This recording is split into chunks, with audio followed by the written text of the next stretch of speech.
Hallelujah, praise the Lord.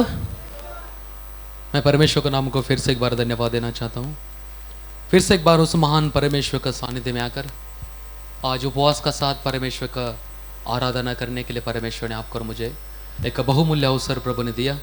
इस बातों के लिए मैं परमेश्वर को धन्यवाद देना चाहता हूँ। हम उपवास का साथ आज परमेश्वर का सानिध्य में है। परमेश्वर की कृपा है, प्रभु ने ऐसा एक अवसर आपको और मुझे दिया है। न्यूज़ हम लोग हमेशा सुनने वाले लोग हैं। न्यूज़ में क्या चल रहा है हम सबको पता है। बहुत सारा जगहों पर बहुत सारा प्रॉब्लम होने के कारण एक शांतता भंग हुआ, वैसी एक अवस्था में ये पूरा बदलापुर शहर भी और पूरा देश में भी इसका चर्चा चल रहा है। परंतु फिर भी ऐसी अवस्था में भी परमेश्वर का सानिध्य में आकर प्रभु की आराधना करने के लिए अगर प्रभु ने आपको और मुझे एक मौका दिया तो परमेश्वर का कुछ ना कुछ इच्छा शायद हमारे जीवन में परमेश्वर पूरा करना चाहते। इसलिए आज भी अगर हम परमेश्वर के चरणों में इकट्ठा हुआ तो परमेश्वर की आत्मा जो हमसे कहना चाहते हैं, परमेश्वर की आत्मा का द्वारा हम कुछ समय तक हम सुनने के लिए मन लगा लेंगे। परमेश्वर आज दिया हुआ जो वचन है, उस वचन को पढ़ने से पहले मैं आपको कुछ बात बोलना चाहता हूं। परमेश्वर ने एक्चुअल में हमें हर एक व्यक्ति को एक स्वतंत्रता दिया है ना। परमेश्वर का वचन में हम पढ़ते हैं, गलीती की किताब उसका 5 अध्याय उसका पहला वचन में लिखा है, जिस स्वतंत्रता के लिए तुम्हें स्वतंत्र किया गया है उस स्वतंत्रता में तुम बने रहो। इसका मतलब परमेश्वर ने हमें एक स्वतंत्र जिंदगी मसीह में रहने के बावजूद भी एक स्वतंत्र जिंदगी प्रभु ने आपको और मुझे दिया है। परंतु उस स्वतंत्रता को बोलने वाला बाइबल की शब्द अगर बोलेगा तो यीशु मसीह का मुंह से आया हुआ शब्द, नहीं तो और किसी चेलों का मुंह से आया हुआ शब्द है स्वतंत्रता। परंतु प्रभु यीशु मसीह की गुलामी में रहने वाला हम प्रभु का लोग है ना। पहला दुनिया की गुलामी में रहने वाला रियल गुलाम था हम लोग। परंतु अभी प्रभु यीशु मसीह की सुसमाचार, प्रभु यीशु मसीह का शुभ संदेश जब आपने और मैंने सुना, आपने और मैंने विश्वास किया, आप और मैं यीशु मसीह के ऊपर विश्वास कर कर उद्धार पाया, उस समय से परमेश्वर ने आपको और मुझे स्वतंत्र किया जरूर, परंतु उस स्वतंत्रता का साथ प्रभु ने एक नियम हमारा सामने रखा और चाहते परमेश्वर उस नियम के अनुसार मेरा लोग इस धरती पर दुनिया में चलने के समय में उस नियम के अनुसार जिए। नियम को उल्लंघन करके नहीं, नियम के अनुसार अगर एक व्यक्ति जीता है वो नियम की क्या हो गया, दासत्व में आ गया है स्वतंत्र मसीह में। प्रभु ने दिया हुआ स्वतंत्रता को लेकर चलने वाला लोग है। कुछ लोग इस स्वतंत्रता का अलग फायदा लेने वाला भी बहुत सारा कलीसिया है स्वतंत्रता। कुछ लोग ऐसा बोलते हैं स्वतंत्र हमने प्रभु ने हमें हर एक बातों का स्वतंत्र दिया है, हम कुछ भी कर सकते, कुछ भी कर सकते मतलब जो मन में आए, जैसा हमें जीना है, जैसा बात करना है, जैसा चलना है, जो करना है हम लोग कर सकते हैं, क्योंकि यीशु मसीह ने हमें उद्धार दे चुका है, यीशु मसीह ने हमें स्वतंत्र कर चुका है। अभी किसी का अधीन, किसी का बातों में हम लोग आने का जरूरी नहीं है। परंतु ये गलत बात कभी कभी कोई लोग सुनकर उसी के अनुसार चलने के लिए कोशिश करते, ऐसा नहीं है। स्वतंत्रता प्रभु ने हमें जिस दबा हुआ शैतान की बोलते हैं गुलामगिरी में, पाप की दासत्व में आप और मैं दबा हुआ इस अवस्था में था, परंतु प्रभु यीशु मसीह की कृपा का कारण उस दबाव अवस्था से, उस पाप की दासत्व अवस्था से प्रभु ने आपको और मुझे निकाल कर खड़ा किया। परंतु ऐसी का जो दासत्व है दासत्व, परंतु एक स्वतंत्रता का रूप का जैसे दासत्व है। परमेश्वर के वचन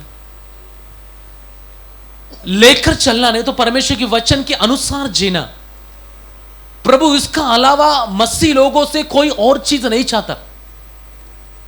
अगर प्रभु की आज्ञा के अनुसार अगर आप और मैं जीना शुरू करते हैं, परमेश्वर की वचन के अंदर लिखा हुआ एक बातों को मानकर उसी के अनुसार अगर चलते हैं, मैं बोलता हूं आपका यहां पर आप और मैं बैठने वाला हमारा हर एक व्यक्ति का, हमारा खुद का जिंदगी में एक फायदा भी है ना। प्रभु को भी फायदा है, हमको खुद को भी फायदा है। क्यों? जब हम आज्ञा को, परमेश्वर को मानते हैं, जब हम परमेश्वर के वचन के अनुसार जीने के लिए शुरू करते हैं, हम मुंह में आया वह शब्द, कभी कभी कुछ बात मांगने से पहले कभी कभी हम लोग हमारे आंखों के सामने वो चीज देखने के लिए शुरू होता है ना। क्यों? क्योंकि आपका और मेरा परमेश्वर के साथ रहने वाला एक रिश्ता है। अगर आप और मैं हमेशा आज्ञा को मानकर चलने वाले अगर व्यक्तित्व है, मैं बोलता हूं कदापि परमेश्वर आज्ञाकारी व्यक्ति को, मैं बोलता हूं मांगने से पहले वो परमेश्वर देने वाला परमेश्वर है। आपको पता है अपना ये लाजर की मृत्यु का विषय में हम सबको पता है ना। लाजर जब मर गया, उसको 4 दिन तक कब्र में रहा, वो कब्र से बाहर आया, वो बातों को मैं नहीं आपको बोलना चाहता, वो तो सबको पता है। परंतु यीशु मसीह ने कब्र से बाहर उसको लेकर आने से पहले किया वह प्रार्थना को आपने कितना लोग ध्यान दिया। वहां पर बोल रहे यीशु मसीह कब्र का सामने खड़ा होकर उसका पत्थर को हटाने के लिए बोला, हटा दिया, और परमेश्वर से, पिता से ऐसे एक प्रार्थना करे, प्रभु आपको धन्यवाद मैं देता हूं क्योंकि आप मेरी हमेशा प्रार्थना को सुनते हैं और अभी भी मेरा प्रार्थना को आपने सुन लिया। लिखा है वहां पर, नहीं पढ़िए मार्कस सुसमाचार, वो मेरा विषय नहीं है, फिर भी मैं आपको थोड़ा सा दिखाना चाहता हूं।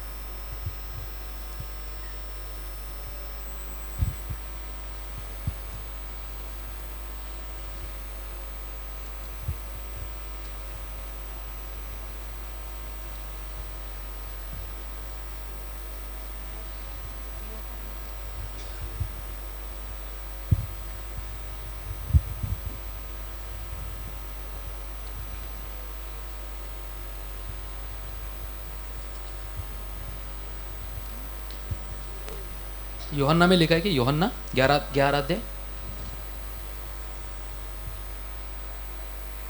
यूहन्ना 11 अध्याय, यीशु मसीह ने केवल प्रार्थना को केवल हम लोग पढ़ेंगे। 41 से पढ़िए, 2-3 पद पढ़ेंगे। तब उन्होंने हाँ उस पत्थर को हटाया। हाँ यीशु ने हाँ आंखें उठाकर कहा, आंखें उठाकर कहा, हे पिता, हे पिता, मैं तेरा धन्यवाद करता हूँ, मैं तेरा धन्यवाद करता हूं कि तूने मेरी सुन ली है, मेरी सुन ली है। वहां पर यीशु मसीह ने प्रार्थना का शुरू भी किया नहीं है ना। यीशु मसीह अपने पिता का साथ रहने वाला जो रिश्ता है, उस विषय में भी आज मैं थोड़ा सा बात करूंगा, परंतु कुछ बात मैं बोलना चाहता हूं। यीशु पिता का साथ जो समय बिताने वाला उनका जो आदत है, एक पप्पा और एक बेटा जैसे एक आमने सामने बैठते हैं, उनका जैसे एक वार्तालाप, बातचीत उनका चलता है, उसी तरीका से यीशु का और पिता की हर समय बातचीत करने वाले एक रिश्ता आपको और वहां पर पढ़ने के बाद आपको पता चलेगा। क्योंकि वहां पर यीशु मसीह बोल रहे, पिता मैं आपको धन्यवाद देता हूं क्योंकि आप मेरी हर एक प्रार्थना को सुनते हैं और अभी भी मेरी प्रार्थना को आपने सुन लिया है। लाजर के लिए अभी तक मुंह खोला नहीं है, फिर भी विश्वास का साथ बोल रहे। इसका मतलब विश्वास, इतना तक विश्वास का साथ अगर यीशु मसीह बोलने का कारण है, यीशु मसीह अपना पिता की हर एक आज्ञाओं को मानने वाला परमेश्वर का प्रिय पुत्र होने के कारण मांगने से पहले ही मेरा बेटा क्या चाहते हैं, इसके हृदय के अंदर क्या बात है, लोग चारों तरफ से घेर कर उसका सामने, उसका बोलते ना वो भी क्या करेगा देखने के लिए उसका सामने खड़ा है। परंतु मेरा बेटा मांगने से पहले ही, क्योंकि मेरा बेटा के साथ जो रिश्ता है ना, उससे पता चलता है, पिता ने उससे मांगने से पहले बोलते, यीशु बोल रहे तूने मेरा प्रार्थना को सुन लिया, तेरा धन्यवाद हो। फिर लोगों को ऊपर उंगली दिखाकर बोल रहे, फिर भी प्रभु ये लोग जो मुझे देख रहे हैं उनके लिए मैं केवल बोलना चाहता हूं, हे लाजर उठकर बाहर, है ना। विश्वास के द्वारा जो प्रार्थना यीशु मसीह ने वहां पर किया, अद्भुत काम आप वहां पर देख सकते है ना। यहूदी लोगों का उस समय का मानना है, कोई भी व्यक्ति अगर मर जाता है तो 3 दिन तक उनकी आत्मा उनका कब्र का आसपास भटकते रहता है, ऐसा उन लोगों का कहना है।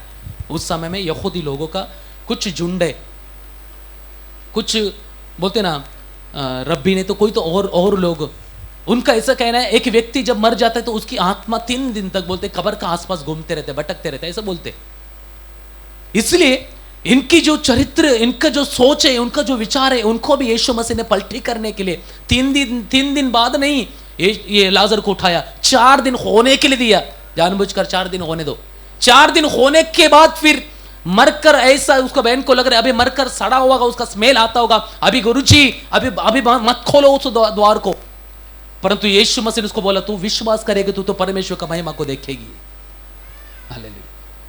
उस समय में परमेश्वर की अद्भुत काम यीशु मसीह का द्वारा उस जगह पर प्रकट हुआ। बोलने का मतलब प्रियो एक ही है, आप और मैं जब प्रवेश मसीह से यानी परमेश्वर का साथ एक आज्ञाकारी बनते, आप मांगने से पहले हमारा पप्पा को यानी हमारे पिता को पता है आपको और मुझे क्या चाहिए।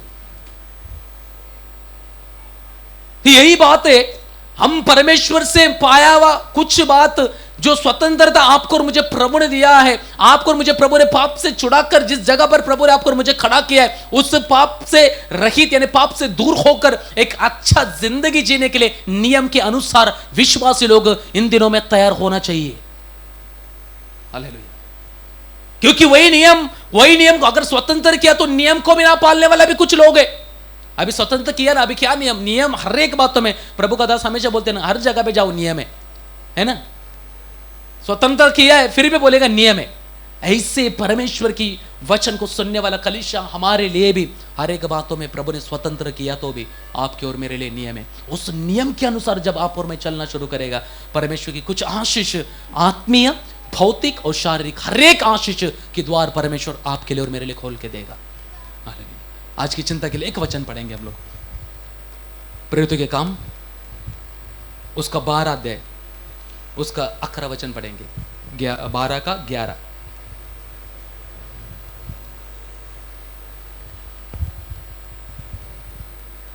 तब पतरस ने हाँ सचेत होकर कहा, हाँ अब मैंने सच जान लिया है हाँ कि प्रभु ने हाँ अपना स्वर्गदूत भेजकर हाँ मुझे हेरोदेस के हाथ से छुड़ा लिया हाँ और यहूदियों की सारी आशा हाँ। तोड़ दी है। मराठी में पढ़िए, किसके पास मराठी बाइबल तो मराठी में पढ़िए। मग पेत्र भानावर येऊन म्हणाला, हाँ आता मला खरोखर कळले की हाँ प्रभूने हाँ आपला दूत पाठवून हाँ हेरोदाच्या तावडीतून हाँ व यहुदी लोकांचा हाँ संपूर्ण अपेक्षा भंग करून मला सोडवले आहे। आमेन। ये वचन हम सभी लोग परिचित रहने वाला वचन है, सबको पता है वचन।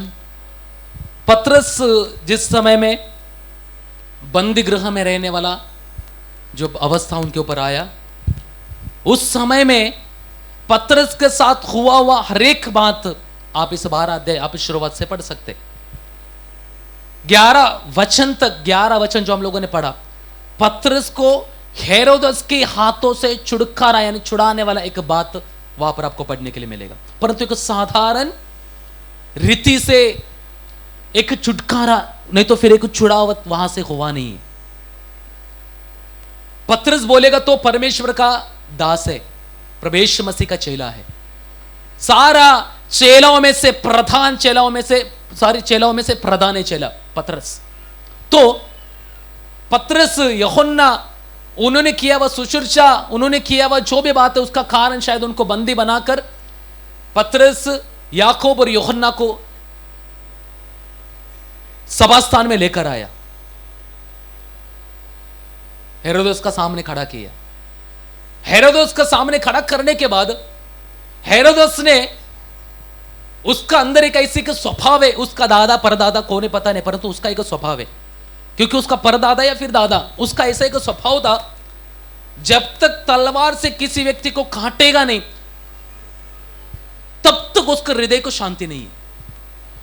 मतलब लोगों को प्रोत्साहन देकर लोग उसको उत्साह करेगा, लोग उसको उत्साह करने के बाद वो क्या करेगा बताए, उसका हाथ में रहने वाला हथियार से सामने वाला व्यक्ति अगर कोई भी दोषी सामने है तो आगे पीछे देखेगा नहीं, अपना तलवार निकालकर तलवार से उसको डायरेक्ट काट कर टुकड़ा कर देगा। ऐसे एक महान हेरोदा, उसके स्वभाव में रहने वाला ये भी हेरोदा है, चाहे तो उसका परदादा रहेगा तो फिर दादा रहेगा, परंतु है क्योंकि मत्ती सुसमाचार उसका दूसरा तीसरा अध्याय में यीशु मसीह को भी वो हेरोदस ने वो सबसे पहले रहने वाला, यीशु मसीह जब छोटे थे उस समय में रहने वाला हेरोद, महान हेरोद बोलते उसको, वो हेरोद उन्होंने उस समय में सब 2 साल का रहने वाले सब बच्चों को तलवार से मारकर खत्म करने के लिए उन्होंने उस समय में अनुमति दिया था।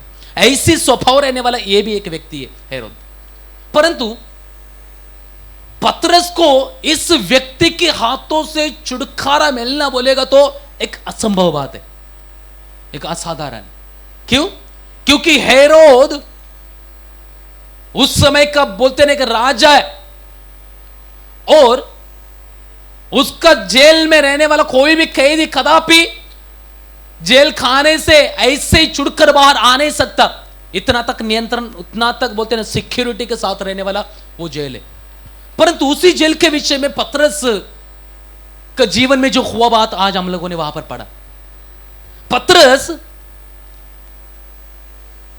उस जेल में रहने के समय में, उसका पहला का कहानी में बोल रहा हूं, पतरस, यूहन्ना और याकूब तीनों साथ में रहने के समय में याकूब को तलवार से काटकर जब उसको मुंडी उड़ाया, उस समय में यहूदी लोगों को बहुत आनंद हुआ।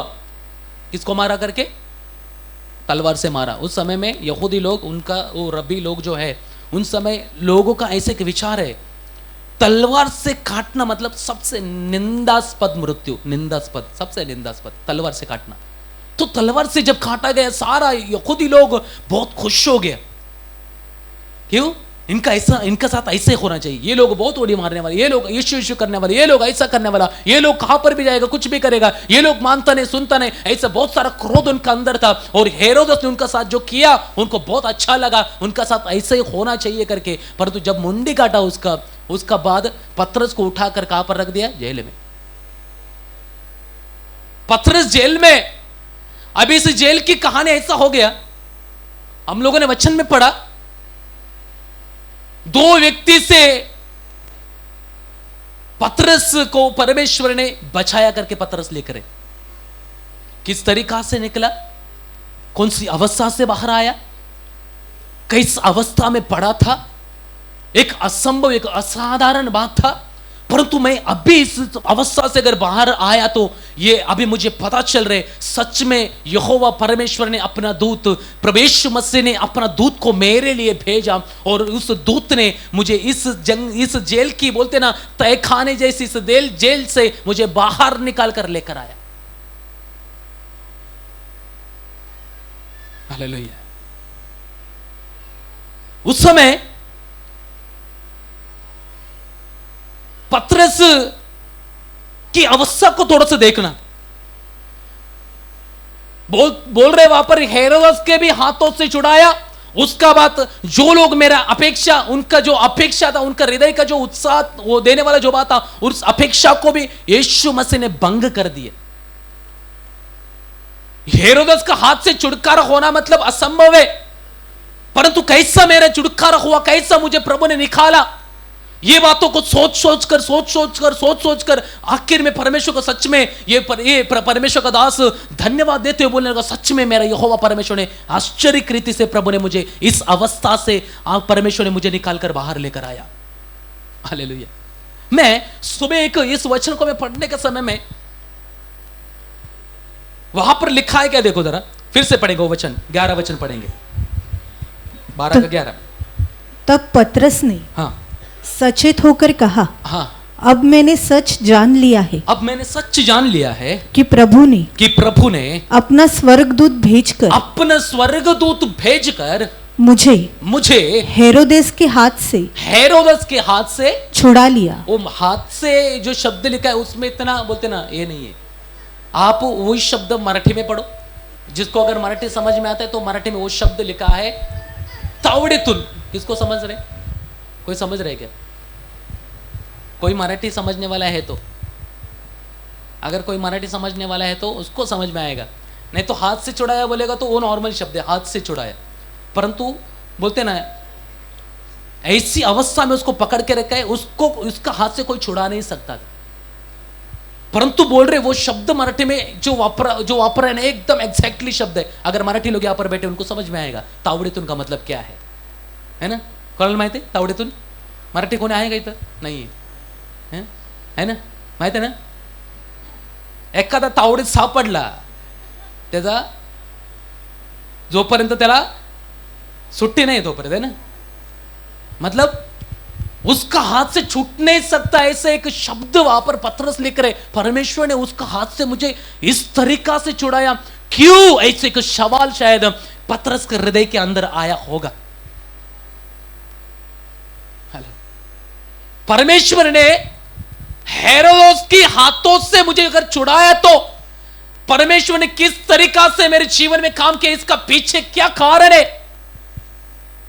अभी केवल पतरस ही पुराना, ये नया नियम में केवल पतरस ही ऐसे, शायद और कोई होगा मुझे याद नहीं आ रहा है, परंतु पतरस के विषय में लिखा है, जिसके लिए परमेश्वर ने अपने दिव्य दूत को भेजकर क्या किया, हेरोदस का भी हाथ से और सारा यहूदी लोग जो उसके ऊपर निंदा करने वाला, उसकी सारी अपेक्षा को भंग कर कर उनका सामने से उसको लेकर आया। परंतु बोलने वाला मतलब, बोलने वाले शब्द पे आपको मैं यही बोलना चाहता हूं, ये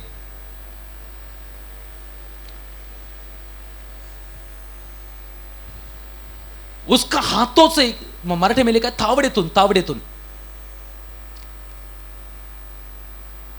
उनका हाथों से छूटना बोलेगा तो असंभव बात है कि,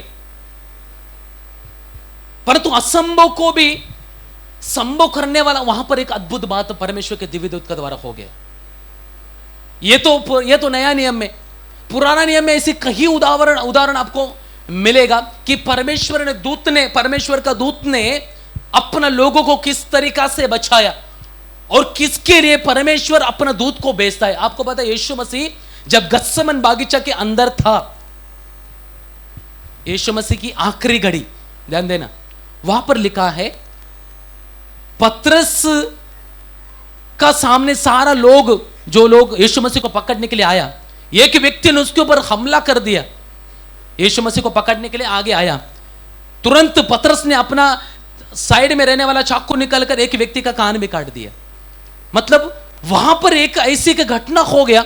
उस समय में यीशु मसीह बोला, तू क्यों ये सब तू करने वाला काम बंद कर, तेरा तलवार तू तेरे फिर से म्यान में रख दे, तुझे क्या लगता है मेरा परमेश्वर अगर मैं बुलाएगा तो परमेश्वर कितना दूतों को, करोड़ों दूतों को मेरे लिए भेज सकता है, परंतु मैं कदापि उस बातों के लिए परमेश्वर से मांगा नहीं, है ना। इसका मतलब यीशु मसीह के लिए भी दूत आ सकते। लिखा भी है यीशु मसीह की सहायता करने के लिए दूत जन खड़ा हुआ, परंतु पतरस के जिंदगी में जो हुआ वो बात भी अलग है। पुराना नियम में अनेक भक्तों के साथ जो बात हुआ वो अलग है। मैं बोलने वाला बात आपको समझ रहे क्या, परमेश्वर जो काम करते किस व्यक्ति के साथ अपने दूतों को भेजकर काम करेगा, ऐसे किसी के लिए भी परमेश्वर अपने दूतों को भेजेगा नहीं। हाँ, दूत आकर बात किया किसका सामने, कर्नेलियुस के सामने, केवल आकर बात किया। क्या बोल रहे कर्नेलियुस को, कर्नेलियुस तेरी प्रार्थनाएं, तेरी आराधनाएं मैंने सब स्वीकार किया, केवल आकर बात किया, परंतु ऐसे छुटकारा का एक संभव किसी व्यक्ति के जीवन में शायद नया नियम में हम लोग ज्यादा पढ़ने के लिए मिलेगा नहीं। पुराना नियम में ऐसी भयानक स्टोरी है। देखो परमेश्वर ने किस तरीका से अपना कहां जगह पर, कुछ जगह में आपको पढ़वाना चाहता हूं, परमेश्वर ने किस तरीका से अपने दूतों को उस जगह पर भेजा। देखो परमेश्वर का दूत, भजन संहिता उसका 34 उसका 7 पहले पद हम लोग पढ़ेंगे। भजन संहिता 34 34 का 7 पढ़ेंगे। यहोवा के डरवैयों को के चारों ओर, उनके चारों ओर उनका दूत छावनी किए हुए उनको बचाता है। किसके लिए लिखा है, यहोवा के डर भय मानने वाला, यहोवा का भय मानने वाला, यहोवा की आज्ञा मानने वाला, यहोवा की मार्ग में चलने वाला उस व्यक्ति के लिए बोला गया परमेश्वर अपना दूत उनके लिए भेजेगा। पढ़िए सिस्टर फिर से, यहोवा के डरवैयों की चारों ओर उसका दूत, उनका दूत छावनी किए हुए उनको बचाता है। गिरने के लिए देगा नहीं, नाश होने के लिए देगा नहीं, परंतु सबके लिए नहीं। जो व्यक्ति परमेश्वर का साथ डर और भय का साथ चलने वाला व्यक्ति है, उसके लिए परमेश्वर यह काम करेगा। आज सोचो खलीसिया, हम परमेश्वर में, हम प्रभु में चलने के बावजूद भी, हम मसीह में विश्वास में होने के बावजूद भी, क्या हमारा अंदर परमेश्वर का डर, परमेश्वर का भय क्या हमारा अंदर है क्या? मैं आपसे बात कर रहा हूं। इधर उधर ध्यान मत देना, इधर इधर सामने ध्यान देना। कलीसिया का अंदर, लोगों का अंदर परमेश्वर का प्रति, परमेश्वर का वचन के प्रति कि हमारा अंदर आज भय और एक डर है क्या? ऐसा अगर हमारा अंदर है तो उनके लिए कहां गया है? उनके लिए प्रभु बोल रहे अपना दूतों की छावनी। इसका मतलब परमेश्वर ऐसी लोगों के लिए अपना दूतों को भेजकर उनको बचाने के लिए प्रभु हमेशा कोशिश करते हैं। हम बोलते हैं ना पास्टर हमारे जीवन में बहुत सारा परेशान है, कोई भी एक बोलते ना अवस्था, एक सही अवस्था हमारे जीवन में नहीं है। एक हमेशा गिरने वाला, हमेशा पीछे रहने वाला, हमेशा बोलते ना हमारा बोलते ना नाक का बराबर हमारे एक जीवन है। क्यों पास्टर जी हमारे जीवन में ऐसे सब परेशानी है? हम प्रार्थना भी कर रहे परंतु प्रार्थना का शायद हमारा जवाब हमें नहीं मिल रहे। क्यों? हम सवाल करते हैं हर एक व्यक्ति, परमेश्वर के दासों को, हम आसपास रहने वाला, हमारे आसपास रहने वाले बहनों से, भाई से भी सवाल करते हैं। मैं तो प्रार्थना करती हूँ, तू प्रार्थना करते, तेरा प्रार्थना तू सुन तो परमेश्वर सुनता है, मेरा प्रार्थना क्यों नहीं सुनता? आप ये बात आप बोलने के समय ये सोचने का, बाजू में रहने वाला बहन जो नहीं तो फिर आपका पास में रहने वाला आपका भाई, उसका परमेश्वर के साथ कैसे रिश्ता है? क्या सच में वो परमेश्वर का डर और भय मानने वाले व्यक्ति है क्या? अगर वो है तो उसका साथ परमेश्वर का दिव्य दूत की छावनी उसके ऊपर हमेशा रहेगा। अगर नहीं है सोचना मत, परमेश्वर आपको और मुझे हर समय संभालेगा। हालेलुया। कुछ बड़ा बात नहीं है यहां पर। 34 बचा सके तो 34:7 में लिखा, कुछ बड़ा बात नहीं है। केवल प्रभु बोल रहे तू परमेश्वर की बातों को मानने वाला, परमेश्वर का भय मानने वाला अगर व्यक्तित्व अगर है, बस आज परमेश्वर का भय ना रहने वाली एक चिन्ह बताओ। हमारा अंदर परमेश्वर का विषय में भय नहीं है।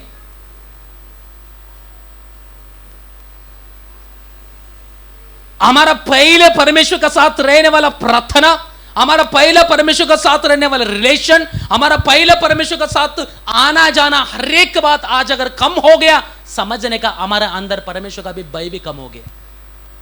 पहला क्या होता था पता है? एक संडे अगर मिस हो गया, एक प्रार्थना अगर मिस हो गया, आपको और मुझे बोलते ना अंदर अंदर ऐसा हलचल मचता था, अंदर अंदर एक डर महसूस होता था। मैं प्रार्थना में नहीं जा पाया, मैं प्रार्थना में क्यों नहीं गया, मैं ऐसा नहीं करना चाहिए था, मैं वैसा नहीं होना चाहिए था। परंतु अभी एक विश्वासी को 6 महीने बाद भी देखने के लिए मिलता है। यहां पर एक विश्वासी को 6 महीने बाद कोई व्यक्ति आता ही नहीं, दिखता ही नहीं। क्यों? पहले जो परमेश्वर का प्रति जो प्रेम, भय, जो बात परमेश्वर के प्रति एक मनुष्य का हमारा अंदर था, आज कई लोगों के अंदर से वो क्या बोलते हैं, वो बात बंद हो गया, कम हो गया। इसलिए भय ना होने के कारण परमेश्वर से आने वाला कोई भी आशीष, परमेश्वर से आने वाला कोई भी छुटकारा, परमेश्वर से आने वाला कोई भी बात शायद आप और मैं कलीसिया अनुभव नहीं कर पा रहे। हालेलुया। इसका मतलब प्रभु क्या चाहते हैं? तू और मैं, आप और मैं प्रभु की आने वाले हर एक बातों का आप और मैं भागीदार ना हो चाहते परमेश्वर। हर एक मसीह व्यक्ति प्रभु से आने वाला हर एक बातों में आप और मैं भागीदारी हो। प्रभु से आने वाला अभिषेक में आप भागीदारी हो, प्रभु से आने वाले सामर्थ्य में आप भागीदारी हो, परमेश्वर से आने वाला हर एक चीजों में, हर एक बातों में आप भागीदारी हो। परंतु भागीदारी ना होने का पीछे का कारण आपको और मैं, आपको और मुझे आपको समझना चाहिए। थोड़ा सा परमेश्वर के विषय में, परमेश्वर के वचन के विषय में आपका और मेरे अंदर में एक भय आने दो। मैं बोलता हूं देखो परमेश्वर किस तरीका से आपका और मेरे जीवन में काम करना शुरू करेगा। दूसरा बात पढ़ेंगे भजन संहिता उसका 91 उसका 11 वचन।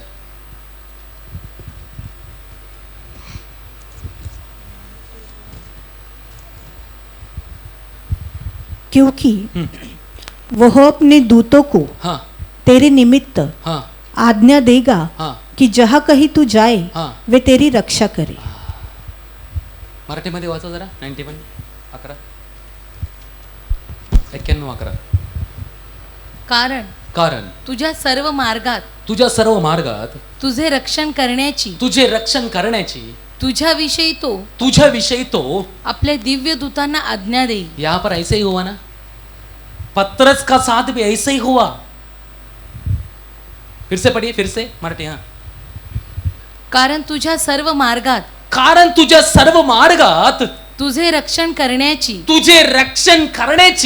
तुझ्याविषयी तो आपल्या दिव्य दूतांना आज्ञा दे।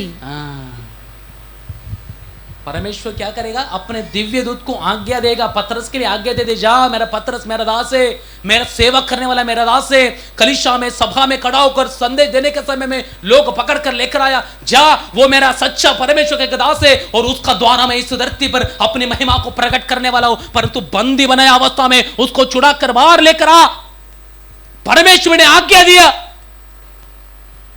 देखो पतरस के विषय में परमेश्वर इतना बात बोल रहे, अपने डरवयों के लिए भी परमेश्वर खड़ा हो जाएगा। आप और मैं कुछ परिस्थिति में, कुछ प्रॉब्लम अगर आप और मैं फंसा है तो आपका मार्ग में आपको रक्षा देने के लिए भी वो आपका साथ खड़ा होगा। कैसे भी करके उस अवस्था से आपको बाहर निकालने के लिए वो हर समय आपके लिए कोशिश करेगा, जैसे कि पतरस के लिए किया।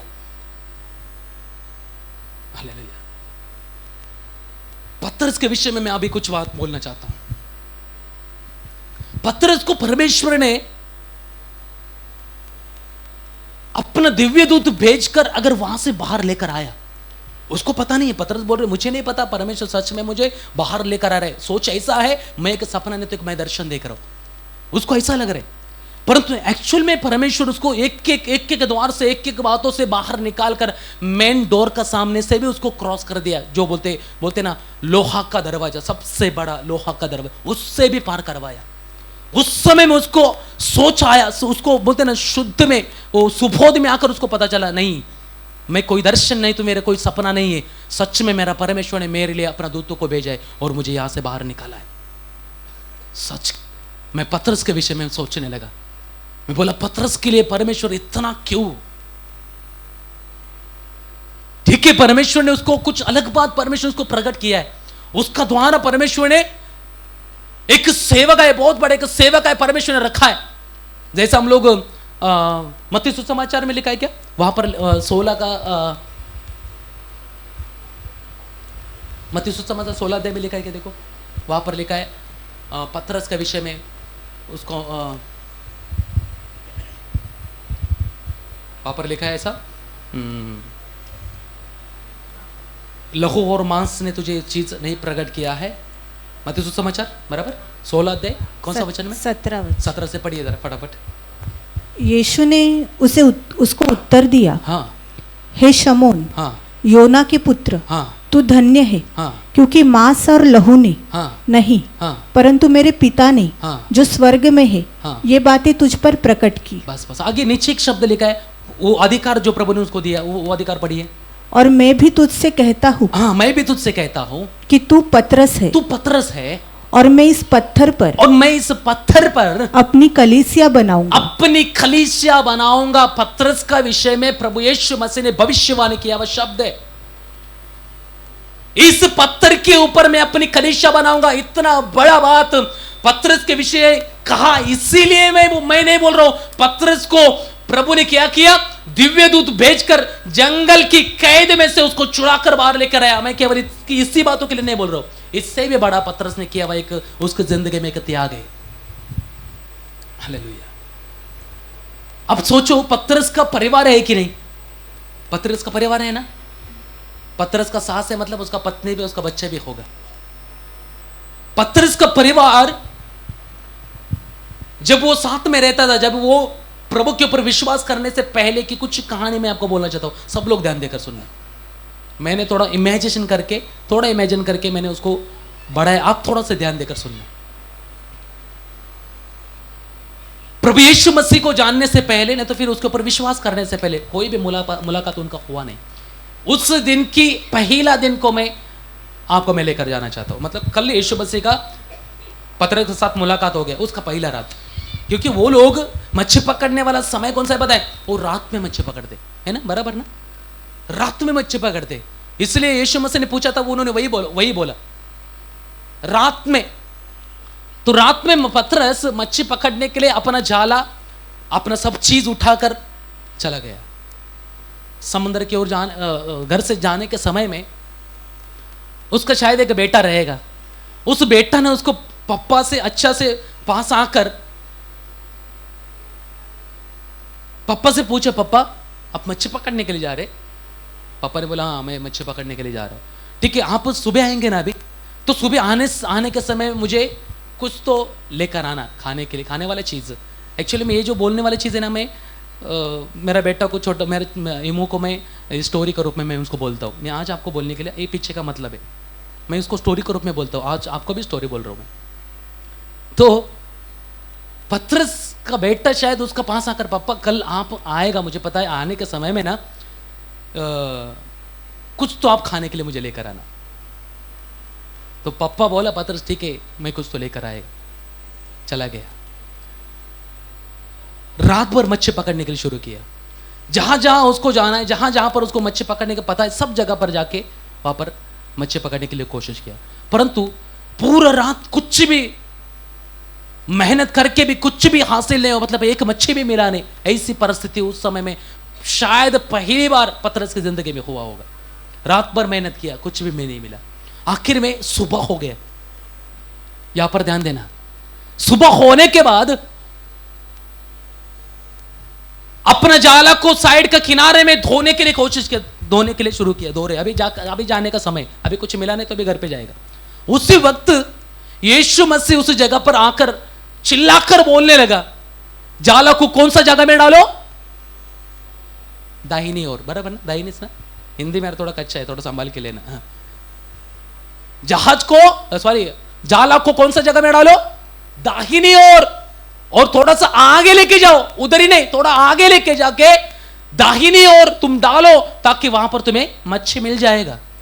पतरस बोलने लगा, रात भर हम लोगों ने मेहनत किया, एक मच्छी भी नहीं मिला।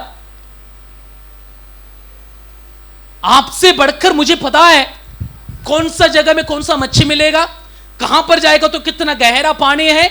इस बोलते ना समुद्र का सारा डिग्री मैं हासिल किया व्यक्ति हूं, फिर भी आप बोल रहे ना, इसलिए मैं क्या कर रहा हूं, थोड़ा सा अंदर लेकर जाकर मैं दाहिने ओर डालूंगा। वैसे जैसे बोले यीशु मसीह ने वैसा करने के लिए कोशिश किया। आगे जाकर उन्होंने जाला डाल दिया। जैसे जाला डाला, जाल डालने के बाद जितना मच्छी उस जाल के अंदर आया ना, भयानक रीति से वो जाल भर के खींचने के लिए एक अकेले व्यक्ति को नहीं, दो व्यक्ति को नहीं, कम से कम और व्यक्ति को बुलाना भी पड़ा। जाल फटने तक वहां पर लिखा है उनका जाल टोटली मच्छियों से भर गया। जैसे मच्छी को भरने वाले वो जहाज को ऊपर लेकर आया अपना जहाज में, यीशु मसीह उनका साथ में आ गया। एक ही बात प्रभु मेरे पास था, पतरस की सोच की बात मैं बोल रहा हूं।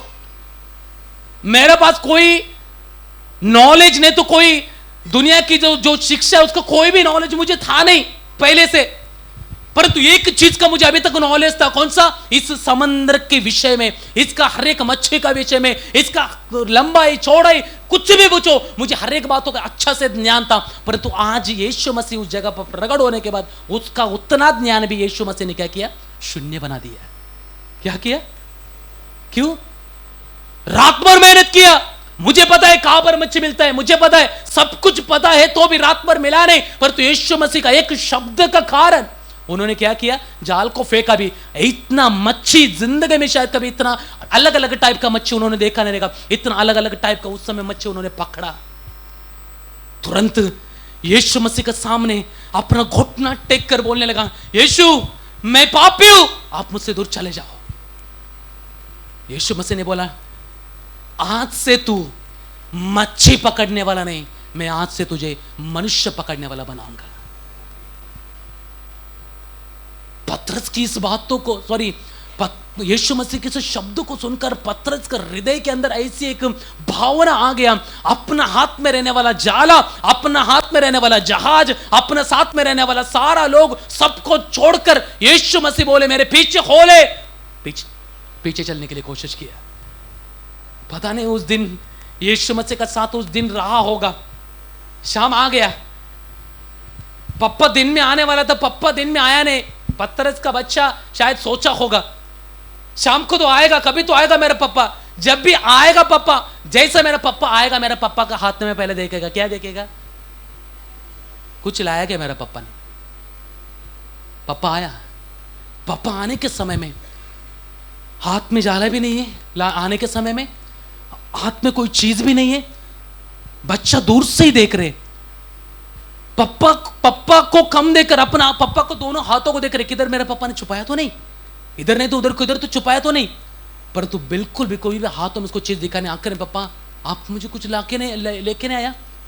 आखिर में पतरस मेरी भावना है, पतरस उसको नजदीक जाकर शायद उसको अपना हाथ में उठाकर उसको जो कहानी उसका साथ हुआ वो कहानी अपना बच्चा को बोला होगा, देख बच्चा मैं कल तो गया इधर से मच्छी पकड़ने के लिए, मच्छी तो मुझे मिला नहीं, परंतु ऐसे एक व्यक्ति मिल गया जिसने मेरे पापों को क्षमा करके मेरी जिंदगी को, मेरी हर एक बातों को बदलने वाला ऐसे एक बात मेरे लिए उन्हें कह दिया, वो यीशु मसीह मुझे मिला है।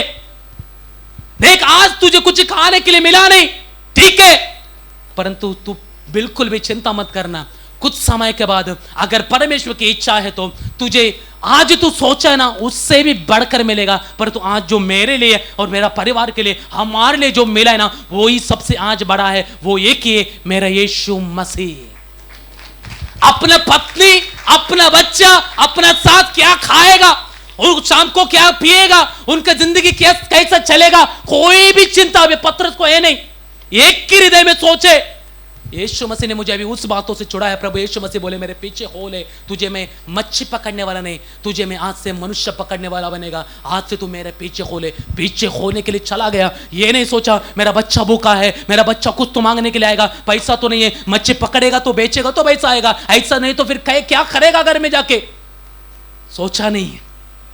आखिर में जाकर परिवार को भी यही बात शायद बोला होगा, परिवार भी उस बातों को एग्री कर लिया, मान लिया, हाँ पापा ठीक है। परिवार मिलकर सपोर्ट करके, मैं बोलता हूं वो परिवार एक होकर पतरस को भी और यीशु मसीह को भी वो लोग साथ देने के लिए शुरू किया। आखिर में वही पतरस का द्वारा परमेश्वर अपना अद्भुत महिमा को करना शुरू किया। ऐसा पतरस के लिए क्या यहोवा परमेश्वर अपना दिव्य दूत भेजेगा नहीं क्या? आपको नहीं समझ रहे? वही पतरस, वही अपना बच्चा का विषय में सोचा नहीं, वो क्या खाएगा, मेरा बच्चा भूखा है, कुछ चीज मुझसे मांगा है, मैं एक पप्पा है ना तो मेरा कर्तव्य उसको देना, पर तू मैं दे नहीं सकता, पर तू दे नहीं सकता तो भी अभी नहीं तो कभी ना कभी मैं उसको दे देगा, पर तो आज जो मुझे मिला ना वो मैं मेरे बच्चों को, मेरे परिवार को मैं देगा। हालेलुया। क्या किया पता है उन्होंने? अपना परिवार की भी चिंता ना करते हुए, अपना क्या खाएगा, क्या पिएगा, क्या पहनेगा, किसी बातों की चिंता ना करते हुए अपने आप को भी यीशु मसीह को देने वाला एक व्यक्तित्व बन गया पतरस। क्या कर दिया? हेलो, अपने आप को, अपनी कुछ चीज को नहीं, आपसे देने वाला, आपसे मिलने वाला कोई चीज नहीं चाहिए परमेश्वर को, आपसे देने वाला कोई भी चीज उससे बढ़कर चाहते हैं प्रभु, आप अपने आप को परमेश्वर को देना। हालेलुया। पतरस ने दे दिया। उस समय से पतरस की सेवकाई का आरंभ होकर पतरस खड़ा होकर सुसमाचार करने लगा। पतरस की सेवकाई, पतरस हर एक बातों में परमेश्वर का महिमा करने लगा। आखिरी तक भी यीशु मसीह था तो भी और यीशु मसीह जाने के बाद भी यीशु मसीह के लिए पतरस खड़ा हो गया और परमेश्वर उसके ऊपर अच्छा दृष्टि लगा रखे। मैं बोलता हूं परमेश्वर ऐसे लोगों के ऊपर क्या दृष्टि नहीं रखेगा क्या? आप अगर परमेश्वर का अधीन रहने वाले व्यक्ति है, परमेश्वर के लिए, प्रभु के लिए हर एक चीज को त्यागने वाले व्यक्ति है, मैं बोलता हूं क्या हम त्यागते? एक छोटा चीज भी हम लोग प्रभु के लिए त्यागेगा नहीं, समय भी त्यागेगा नहीं, काम भी त्यागेगा नहीं, थोड़ा बहुत कुछ रहेगा तो हम प्रभु को त्यागेगा, परंतु हमारे कोई बातों को हम लोग कदापि त्यागेगा नहीं, है ना? जिसमें फायदा है आपको ज्यादा, वो चीज के लिए अगर आपको वो चीज को अगर पाना है तो आप परमेश्वर की बोलते ना आज्ञा को भी आप त्यागने के लिए शुरू कर जाएंगे अगर फायदा है तो। वहां पर आप और मैं मसीह के लिए कुछ भी त्यागने वाले की जिंदगी ना जीने के कारण प्रियो, परमेश्वर उस समय में, उस शताब्दी में अगर परमेश्वर इस तरीका से काम कर सकता है तो आज की शताब्दी में परमेश्वर अपना लोगों के साथ कर सकता है। परंतु ऐसा कुछ लोग परमेश्वर आज परमेश्वर ढूंढने के लिए प्रभु कोशिश कर रहे हैं। कोई है? भजन संहिता 114 14 नहीं, केवल 14 उसका दूसरा या तीसरा पद पढ़िए।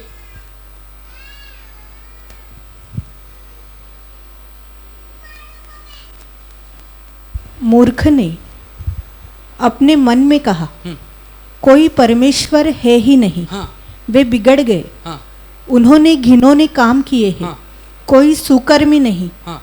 परमेश्वर ने हाँ, स्वर्ग में से परमेश्वर ने स्वर्ग में से मनुष्य पर दृष्टि की, मनुष्य पर, हमारे ऊपर दृष्टि की कि देखे कि कोई बुद्धिमान, कोई बुद्धिमान, कोई परमेश्वर का खोजी और कोई परमेश्वर का खोजी है या नहीं। है या नहीं? अभी आप सोचो, है या नहीं? परमेश्वर ऐसे लोगों को ढूंढना चाहते हैं जो परमेश्वर का खोजी बने। परमेश्वर ऐसे लोगों को पसंद करते हैं जो परमेश्वर का डर माने। परमेश्वर ऐसे लोगों को खोजते हैं जो परमेश्वर को प्रेम करते हुए परमेश्वर की इच्छा के अनुसार अपना जिंदगी जिए। परमेश्वर ऐसा लोगों को चाहते हैं प्रियो, जो अपने आप का भी इनकार करते हुए अपने जिंदगी में जो आपको बोलते हैं ना प्रसन्न करने वाला, आपको अधिक स्थान देने वाला, ऐसी चीज को भी त्याग कर मसीह के लिए अपना जिंदगी सौंपने वाले व्यक्ति प्रभु को चाहिए। हालेलुया। पतरस ने त्याग दिया। ऐसे लोगों के लिए परमेश्वर क्या अपना दूत नहीं भेजेगा? ऐसा लोगों के लिए परमेश्वर छुटकारा के लिए अपने हाथों को आगे नहीं बढ़ाएगा? ऐसा लोग अगर परमेश्वर का सानिध्य में है तो मैं बोलता हूं ऐसा लोग रोएगा नहीं, ऐसा लोग तड़फड़ेगा नहीं। ऐसा लोगों के लिए परमेश्वर हर समय खड़ा होकर उसको उस अवस्था से छुड़ाने के लिए कहीं ना कहीं चीजों से एक मार्ग को उनके लिए खोल कर रखेगा और परमेश्वर उसको बोलते हैं उस चीज से बाहर निकालेगा। हालेलुया। दानियल का समय में भी ऐसा हुआ। परमेश्वर का भक्त है, राज्य फरमान यही है, कितना दिन तक प्रार्थना नहीं करना है अपना ईश्वर से? कितना दिन तक प्रार्थना नहीं करना है? वहां पर फरमान भेजा गया 30 दिन, बराबर 30 दिन नहीं 30 दिन ना। अपना कोई भी देव देवता की कोई भी पूजा करेगा नहीं, कोई भी आराधना करेगा नहीं। एक्चुअली वो जो नियम लागू किया केवल एक व्यक्ति के लिए, वो था दानियल। वो क्योंकि वो परमेश्वर का नित्य दिन में 3 बार यरूशलेम की ओर अपना खिड़की को खोलकर परमेश्वर का सामने नित्य प्रार्थना करने वाले व्यक्ति था। ये लोग उस समय में रहने वाला सरदार, उस समय में रहने वाला कुछ लोग, ये चीज उनको बिल्कुल पसंद नहीं है। उसको कैसे भी करके फंसाने का चक्कर का कारण ऐसे का फरमान राजा का निकाल कर उसके ऊपर राजा का मुद्रा भी लगा दिया। दानियल को महल से आने के समय में ये सूचना उसका कान में आया था, फिर भी सुना तो भी घर में गया। अपना घर में दिन का रूटीन का जैसा उसको दिन का जैसे उसका प्रार्थना का समय है, उस समय के अनुसार यरूशलेम की ओर बोलते ना अपना खिड़की का द्वार को खोलकर परमेश्वर से घुटना टेकर प्रार्थना करना शुरू किया। जैसे प्रार्थना करना शुरू किया, उस मंदिर में उस बोलते ना राज दरबार में रहने वाला कुछ मंत्री लोग आकर दानियल को पकड़कर राजा का सामने लेकर, देख राजा, तेरी आज्ञा को इसने तोड़ा है। ये व्यक्ति को मना किया, पूरा देश को मना किया, पूरा देश माना, परंतु ये व्यक्ति नहीं मान रहा। देख तेरी राजा, तेरी आज्ञा को ये व्यक्ति नहीं मान रहे, इसके ऊपर एक्शन लेना ही पड़ेगा।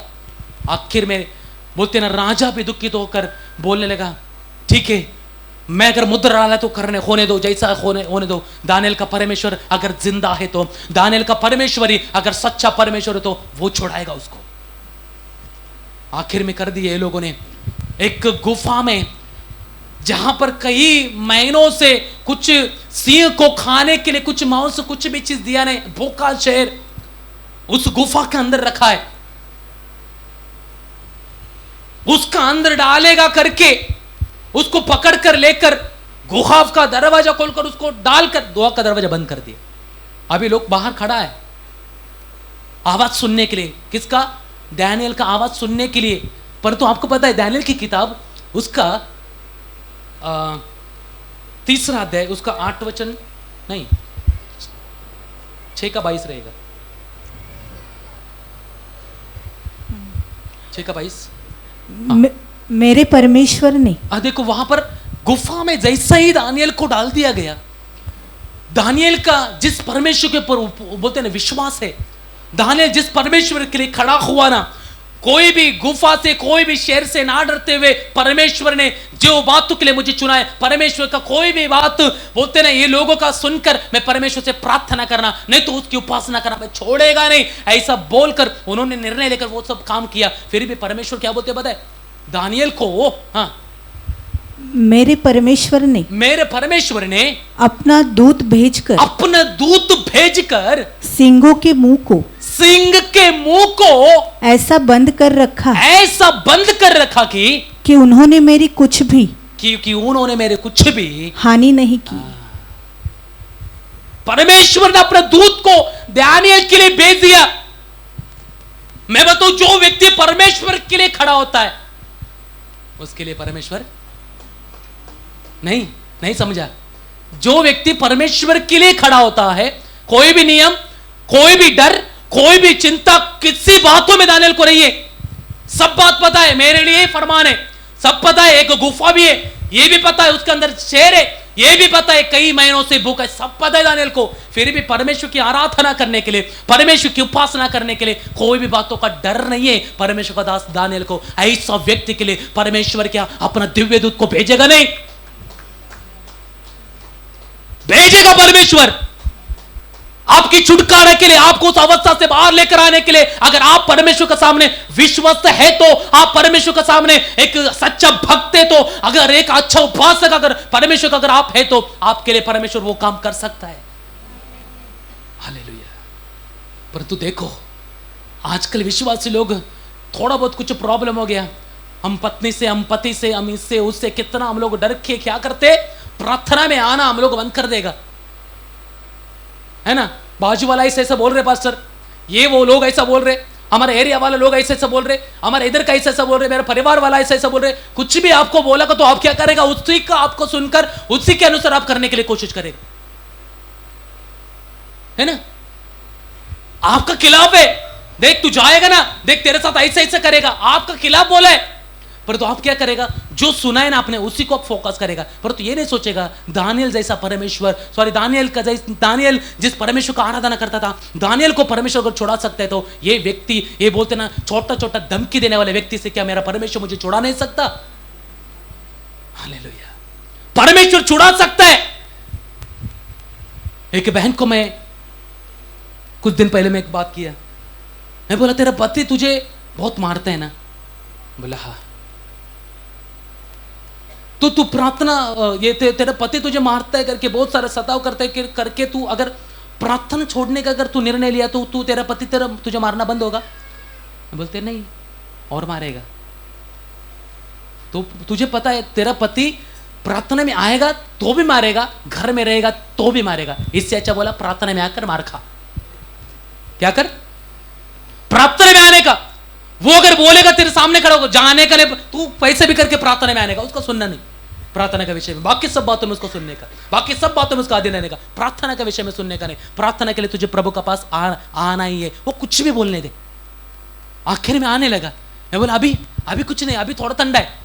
मैं बोले बाद में फिर गर्म हो जाएगा, फिर ऐसा निर्णय लेना मत, मैं प्रार्थना छोड़ देगा, मैं उसको छोड़ देगा, मैं सब कुछ छोड़ देगा, कुछ फायदा नहीं है प्रभु को छोड़कर। अगर तू प्रभु को छोड़ेगा तो परमेश्वर तुझे कैसा संभालेगा?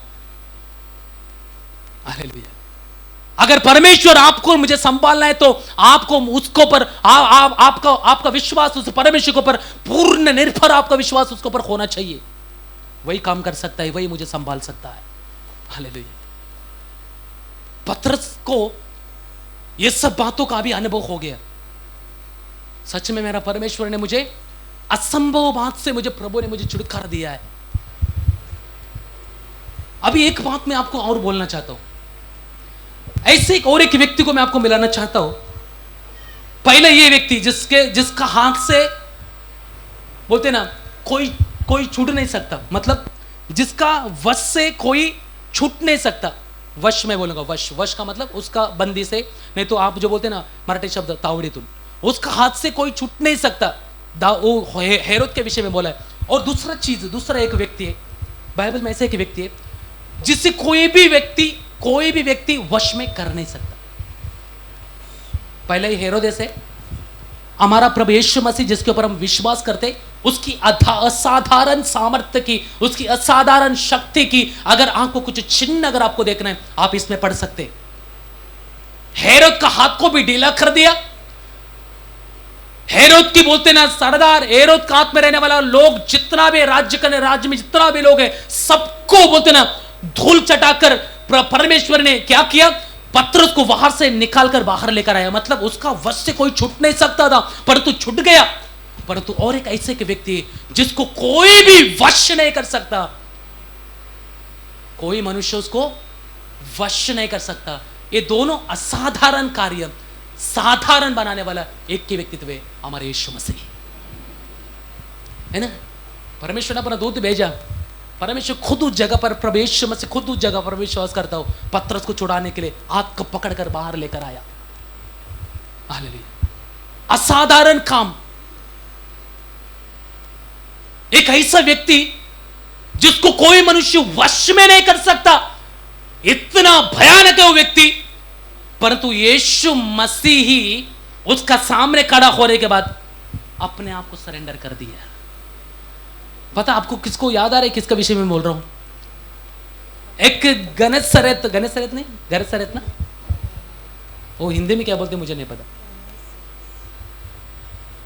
वहां पर रहने वाले एक भूत लगा हुआ एक व्यक्ति है, भूत लगा हुआ व्यक्ति, उसका विषय में ऐसा लिखा है। थोड़ा सा वो वचन मैं आपको पढ़ा कर दिखाना चाहता हूं। मार्कुस सुसमाचार उसका 5 अध्याय उसका 4 वचन पढ़ेंगे, वहां पर क्या लिखा देखो उसका विषय में। हाँ, क्योंकि वो बार बार 3 से पढ़िए, 3 से। वो कब्रों में रहा करता था। हाँ, और कोई उसे साकलों से हाँ, भी न बांध सकता था। हाँ, क्योंकि वो बार बार हाँ, बेड़ियों हाँ, और साकलों से बांधा गया था। हाँ, पर उसने हाँ, साकलों को तोड़ दिया, हाँ, और बेड़ियों के टुकड़े टुकड़े कर दिए थे। हाँ, और कोई उसे वश में नहीं कर सकता था। हाँ। हिंदी में मराठीमध्ये काय लिहिले? 4 वचन, फक्त 4। कारण हाँ, त्याला पुष्कळ वेळा बेड्यांनी व साखळदंडानी बांधले असताही हाँ, त्याने साखळदंड तोडून उसने हाथ में रखा हुआ जितना भी बेड़ी है और चैन है सब तोड़कर टुकड़ा टुकड़ा करके, हाँ, हाँ, आणि त्याला हाँ, वटणीवर आणण्याचे सामर्थ्य आणि त्याला वटणीवर आणण्याचे सामर्थ्य कोणालाही नव्हते। गांव का लोग टोटल परेशान हो गया। अभी यहाँ पर ध्यान देना, एक ऐसा व्यक्ति है जिसका वश से कोई व्यक्ति छूट नहीं सकता। प्रभु ने वहां पर से भी काम किया। अभी ऐसे एक व्यक्ति यहां पर, इसको कोई व्यक्ति कोई भी मनुष्य काबू में कर नहीं सकता, यानी वश में कर नहीं सकता। वहां पर भी एक साधारण बात यीशु मसीह ने करना शुरू किया। यीशु मसीह ने पहले यात्रा शुरू किया। कहां पर? इस नगर, इस बोलते ना, इस क्या बोलते उसको, इस पार से उस पार, उस देश में जाने के लिए बोलते ना, उसको अगर जाना है तो उस समय में यात्रा करने वाले एक ही क्या बोलते उसको, वाहन है, वो जहाज है, छोटा सा जहाज, क्या बोलते, जहाज बोलना ना, नहीं बोट, नहीं है नाव, हाँ, छोटा, उससे वो यात्रा करते। परंतु यात्रा जब भी उन्होंने शुरू किया, उस समय उस पार रहने वाला उस व्यक्ति को भी पता चला मुझे कोई तो हिलाने वाले व्यक्ति आ रहे। उसका चिन्ह हम लोग जहां पर तूफान और आंधी, यीशु मसीह जिस रास्ता से जा रहे, जिस समुद्र की रास्ता से जा रहे, उसी जगह पर एक तूफान और आंधी ने उनका रास्ता रोकने के लिए कोशिश की है ना। तूफान और आंधी को यीशु मसीह ने डांटा। उनसे बढ़कर है तूफान और आंधी के पीछे काम करने वाले वही शक्ति है। उस समय में यीशु मसीह यहां तक आना नहीं चाहिए करके बहुत सारा प्रयास किया। यीशु मसीह उस जगह पर पहुंचा, परिस्थिति को सब पता चला। गांव का लोग भी टोटली परेशान हो गए कि ये व्यक्ति का अभी हमारे लिए बहुत सारा आतंक फैल गया। ये व्यक्ति का क्यों? ये व्यक्ति रात दिन चिल्लाते रहता है, ये व्यक्ति नंगा घूमता है इधर उधर, ये व्यक्ति एक जगह पर कदापि स्थिर नहीं है, और ये व्यक्ति अपना होश में भी नहीं है, टोटली लॉस हो चुका है ये आदमी। ये व्यक्ति की हालत को प्रभु यीशु मसीह ने हृदय में लेकर उसके विषय में दुख का साथ उसका पास जाने के लिए कोशिश किया। कोई वश में करने के लिए भी है नहीं, कोई भी व्यक्ति को होगा नहीं उसको वश करने के लिए, कितना भी कुछ भी करो परंतु उसको वश करने के लिए किसी के अंदर शक्ति भी नहीं है। कितना भी जाल टको, कितना भी बोलते ना क्या बोलते चैन से बांधो, उसको बेड़िया से बांधो, परंतु सबको टुकड़ा टुकड़ा कर कर फेंक देने वाले ये व्यक्तित्व है। मैं बोलता हूं यीशु मसीह उस जगह पर कदम रखा, क्या हुआ वहां पर? कोई बोलो, यीशु मसीह ने उस जगह पर कदम रखा, क्या हुआ वहां पर? जैसे यीशु मसीह कदम रखा, दूर से उस व्यक्ति ने देखा यीशु आ रहा है। जैसे यीशु मसीह को दूर से देखा, दौड़ दौड़कर यीशु मसीह के पास आकर डायरेक्टली उसका चरणों में गिरकर, ए यीशु, तू परम परमेश्वर का, परम प्रधान परमेश्वर का तू पुत्र है, मुझे पता है, और तू मेरे लिए इस जगह पर आया है, मुझे क्यों तू सता रहे? ऐसी बहुत सारा बात वो आकर बोलने लगा। यीशु मसीह कुछ बोला भी नहीं। हालेलुया। डायरेक्टली आकर आप वहां पर आकर क्या बोलने लगा? मुझे तू सता मत। जो लोग वश में, जितना गांव का लोग है, सब लोगों ने प्रयास किया, परंतु किसी का वश में आने के लिए उतना शक्ति किसी के पास है नहीं। परंतु जिसने बनाया वो व्यक्ति जब उसका सामने खड़ा हो गया, उसको पता चला अबे मेरा काम कुछ चलेगा नहीं यहां पर। इसलिए दौड़ दौड़ कर आकर घुटना टेकर यीशु मसीह के सामने बोलने लगा, मुझे इस अवस्था से तू मुझे सताने के लिए आया क्या? एक काम कर, मुझे जाने के लिए अगर जहां तू भेजना चाहता है तो उस डुक्कर का कुछ झुंडे वहां पर तू मुझे भेज दे। परंतु एक ही बात मैं बोलना चाहता हूं, क्यों यीशु मसीह का सामने घुटना टिकाओ? क्या है यीशु मसीह का हाथ में? हम बोलते हैं वो तो परमेश्वर का पुत्र है। तो फिर परमेश्वर का पुत्र है तो फिर प्रार्थना करना जरूरी है उनको? जरूरी है क्या? अरे मैं परमेश्वर का पुत्र हूं, मैं तो परमेश्वर का तुल्य हूं, मुझे कोई प्रार्थना करने का जरूरी नहीं है, मुझे कोई परमेश्वर की सेवा करना, परमेश्वर की और कुछ करना मुझे जरूरी नहीं है, मैं तो खुद परमेश्वर का पुत्र हूं। उस व्यक्ति को छुटकारा देना तो मैं कर सकता हूं। परंतु प्रियो, मैं बोल रहा हूं यीशु मसीह भी अगर परमेश्वर का पुत्र है तो भी जगत में यानी धरती पर आने के समय में आपका और मेरे जैसा आम इंसान है। आपको चोट लगने का समय दर्द होता है ना, यीशु मसीह को भी हुआ होगा, है ना? वो दर्द तो भयानक है, उसका पहले का बात कर रहा हूं, है ना? क्योंकि सुतार का काम कर रहे हैं, सुतार का काम करने के समय हथौड़ी इधर उधर थोड़ा सा हो गया तो किधर ना किधर लग सकता है ना? थोड़ा सा लकड़ी तोड़ने के समय में कुछ ना कुछ हो सकता है, मतलब उसको भी खून दर्द होता है। यीशु मसीह हमारा जैसा है शरीर में, परंतु यीशु मसीह हमारा जैसा है, परंतु हमारा स्वभाव में, यीशु मसीह का स्वभाव में जमीन और आसमान का फर्क है। क्या है यीशु मसीह का स्वभाव? उन्होंने गाली सुनकर कदापि किसी को गाली दिया? कौन बोला? गाली सुनकर गाली दिया नहीं। जहां पर झगड़ा हो रहे ऐसा किया क्या? हमारा आदत है, बाजू वाले का घर में थोड़ा सा पति पत्नी का कुछ हो गया तो हमारा कान लगाने के लिए आदत। तेरे घर में जो चल रहा है वो देख, बाजू का घर में कान लगाना वो सब बात बंद हो। बाजू वाले का सुनने के लिए कितना कान हमारा आगे आगे। परंतु यीशु मसीह के स्वभाव इस सारा बातों से अलग है। अपने कुछ उस स्थान, फिलिपी की किताब में हम लोग को पढ़ते, दूसरा अध्याय में यीशु मसीह किस रीति से नीचे उतरा। यीशु मसीह का स्वभाव है। उससे भी बढ़कर मेरा यीशु मसीह क्या बोलते बताए, मेरी पिता की इच्छा पूरा करना ही मेरा भोजन भी है। मेरा पिता की खाना को महत्व नहीं है, मुझे खाना होगा तो मैं परमेश्वर का आराधना करेगा ना, ये नहीं है तो वो कैसा होगा, वो ये नहीं है तो भी मुझे पिता का इच्छा पूरा करना यही मेरा भोजन है। कैसे यीशु मसीह खड़ा हुआ? जैसे यीशु मसीह खड़ा हुआ, 6000 भूत लगा हुआ व्यक्ति किसी का वश में आया नहीं, अभी तक कोई भी बांध के रखा परंतु उस बंधन में रहा नहीं, सब तोड़ फोड़ के क्या किया?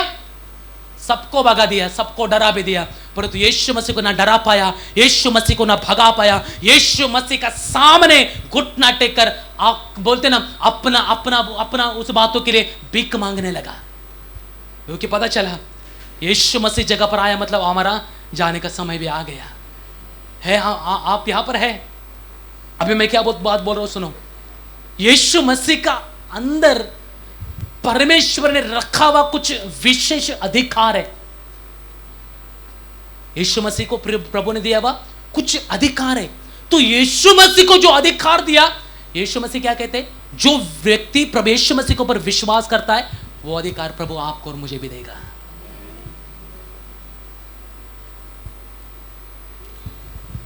यीशु मसीह जिस अधिकार से खड़ा हुआ, शत्रु को पता चला मेरी साम्राज्य भी हिलने का समय आ गया, तेरी परिवार की साम्राज्य, तेरे परिवार में रखा हुआ गढ़ अभी हिलना शुरू हो गया। कब? जब आप यीशु मसीह का जैसा अधिकार का साथ आप आपका परिवार में, आप आपका कलीसिया में, आप आपका जगह पर आप अधिकार से खड़ा होगा तब।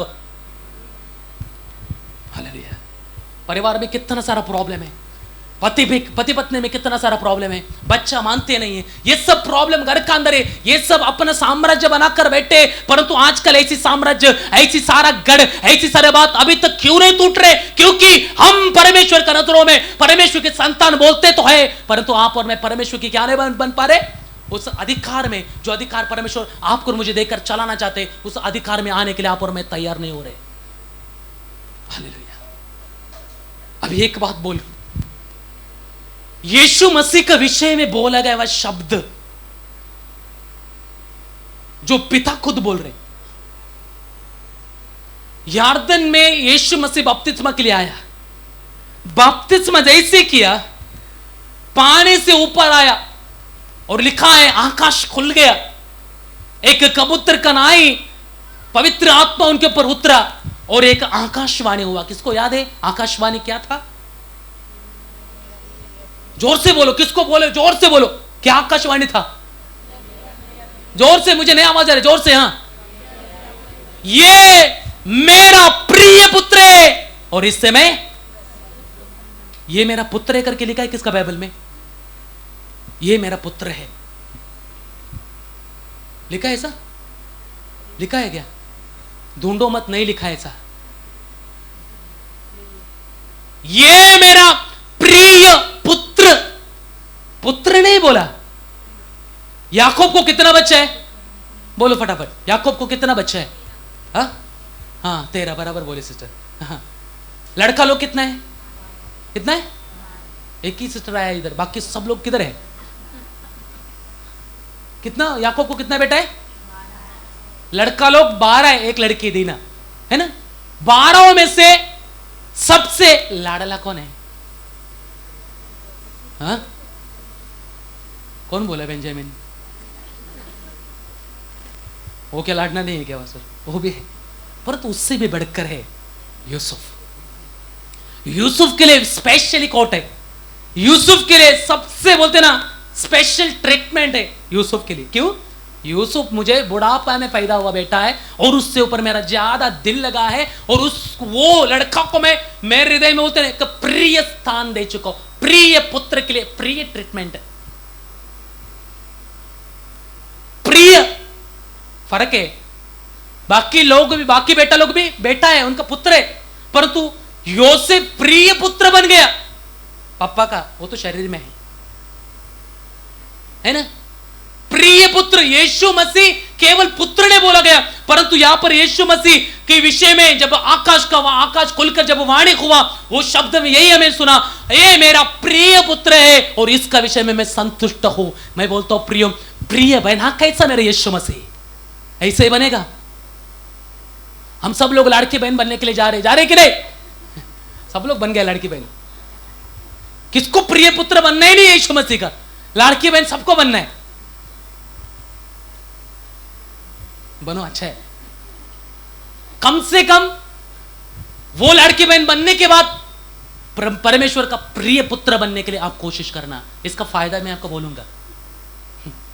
प्रिय पुत्र का साथ होने वाला बात कुछ अलग है, पुत्रों का साथ होने वाला बात कुछ अलग है।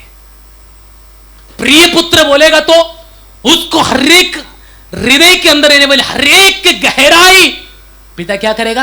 अपना प्रिय पुत्र को ही बोलेगा, सबको बोलेगा नहीं। साथ में सब लोग आओ रे, सब लोग आओ रे, मैं तुमसे बात करना चाहता हूं। नो, जो प्रिय है सबसे बात करेगा तो भी प्रिय को थोड़ा सा अलग लेकर जाकर उससे और कुछ ज्यादा गहराई से बात करेगा। ऐसा होता है कि नहीं? ये मेरा प्रिय, तो उसको प्रिय को थोड़ा ज्यादा हम लोग बोलने के लिए कोशिश करते हैं, क्योंकि ये मेरा प्रिय है ना। यीशु मसीह का साथ परमेश्वर का ऐसे एक रिश्ता था। मैं पहले आपको बोला जब ये प्रचार शुरू किया, यीशु और उस समय में पिता, उनका रिश्ता धरती पर रहने का समय में, पृथ्वी पर रहने का समय में, बाप और बेटा, उसमें कोई भी बोलते ना उसको क्या बोलेंगे, लबाड़ी लगा बोलेंगे, लबाड़ी, झूठापन पिता का और बेटा का रिश्ता में कोई भी झूठापन नहीं है। मतलब एकदम टोटली रियलिटी है। जैसा बेटा पप्पा का बाजू में बैठता है, नहीं तो पप्पा बेटा का बाजू में बैठता है, आमने सामने जैसा बैठकर बात करते, उस तरीका से क्या कर रहे बेटा, पिता और यीशु मिलकर बात कर रहे, कल क्या करना है करके। अभी कल तुझे जाना है कहां पर पता है, ऐसी एक जगह पर मैं तुझे बेचने वाला हूं। वो व्यक्ति देख कब्रिस्तान में घूम रहे, परिवार से अलग है, बहुत सारा दुख में, कोई व्यक्ति उसमें वश करने के लिए नहीं हो रहे, परंतु उस व्यक्ति के पास मैं तुझे कल भेजने वाला। इतना डिटेल का साथ मैं विश्वास करता हूं, मेरा यीशु मसीह का यीशु मसीह को हर एक बात डिटेल में मेरा पिता ही बता सकते हैं। और कैसा, ऐसे ही नहीं, प्रार्थना के साथ, प्रभु का साथ समय बिताने के समय में, गस्तबो समय में, और जैतून की उस पहाड़ में जाकर रात बोलते ना, दिन में नहीं, परंतु रात भर बैठकर प्रभु क्या करते पता है, यीशु मसीह पिता से बात करके, प्रार्थना करके, जो होना है कल का दिन में, वो हर एक डिटेल रात को उसको मिल जाता है। हालेलुया। क्योंकि ये मेरा बेटा मेरा प्रिय है, इससे कोई भी बात में छुपाएगा नहीं, इससे कोई भी बात में पीछे रखेगा नहीं, हर एक चीज मेरा प्रिय बेटा को मैं बोल कर रखेगा। हम परमेश्वर के लिए क्या बनना चाहते पता नहीं।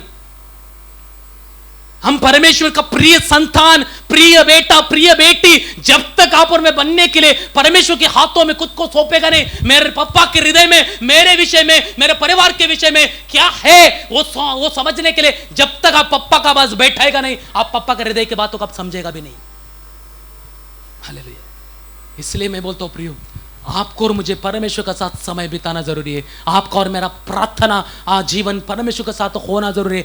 जब तक ये नहीं होगा, आपका परिवार में चलने वाला, जिसको अभी तक कोई भी काबू में नहीं कर पा रहे, जिसको अभी तक कोई भी वश में नहीं ले पा रहे, अगर आपको उस बातों को अगर वश में लेना है, आपको अधिकार का साथ खड़ा होना है, आपका पप्पा यानी पिता का साथ, परमेश्वर का साथ एक रिश्ता होना चाहिए। जैसा एक बेटा और एक पप्पा का रिश्ता होता है, उस तरीका से। हालेलुया। तब कोई भी बात आपसे प्रभु छुपाएगा नहीं।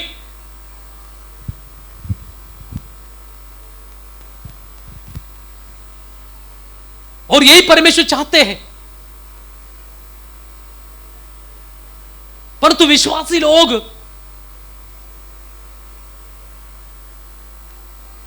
इस भूत की हालत को थोड़ा सा आप ध्यान देना, उससे भूत भरा हुआ अवस्था में रहने वाले व्यक्ति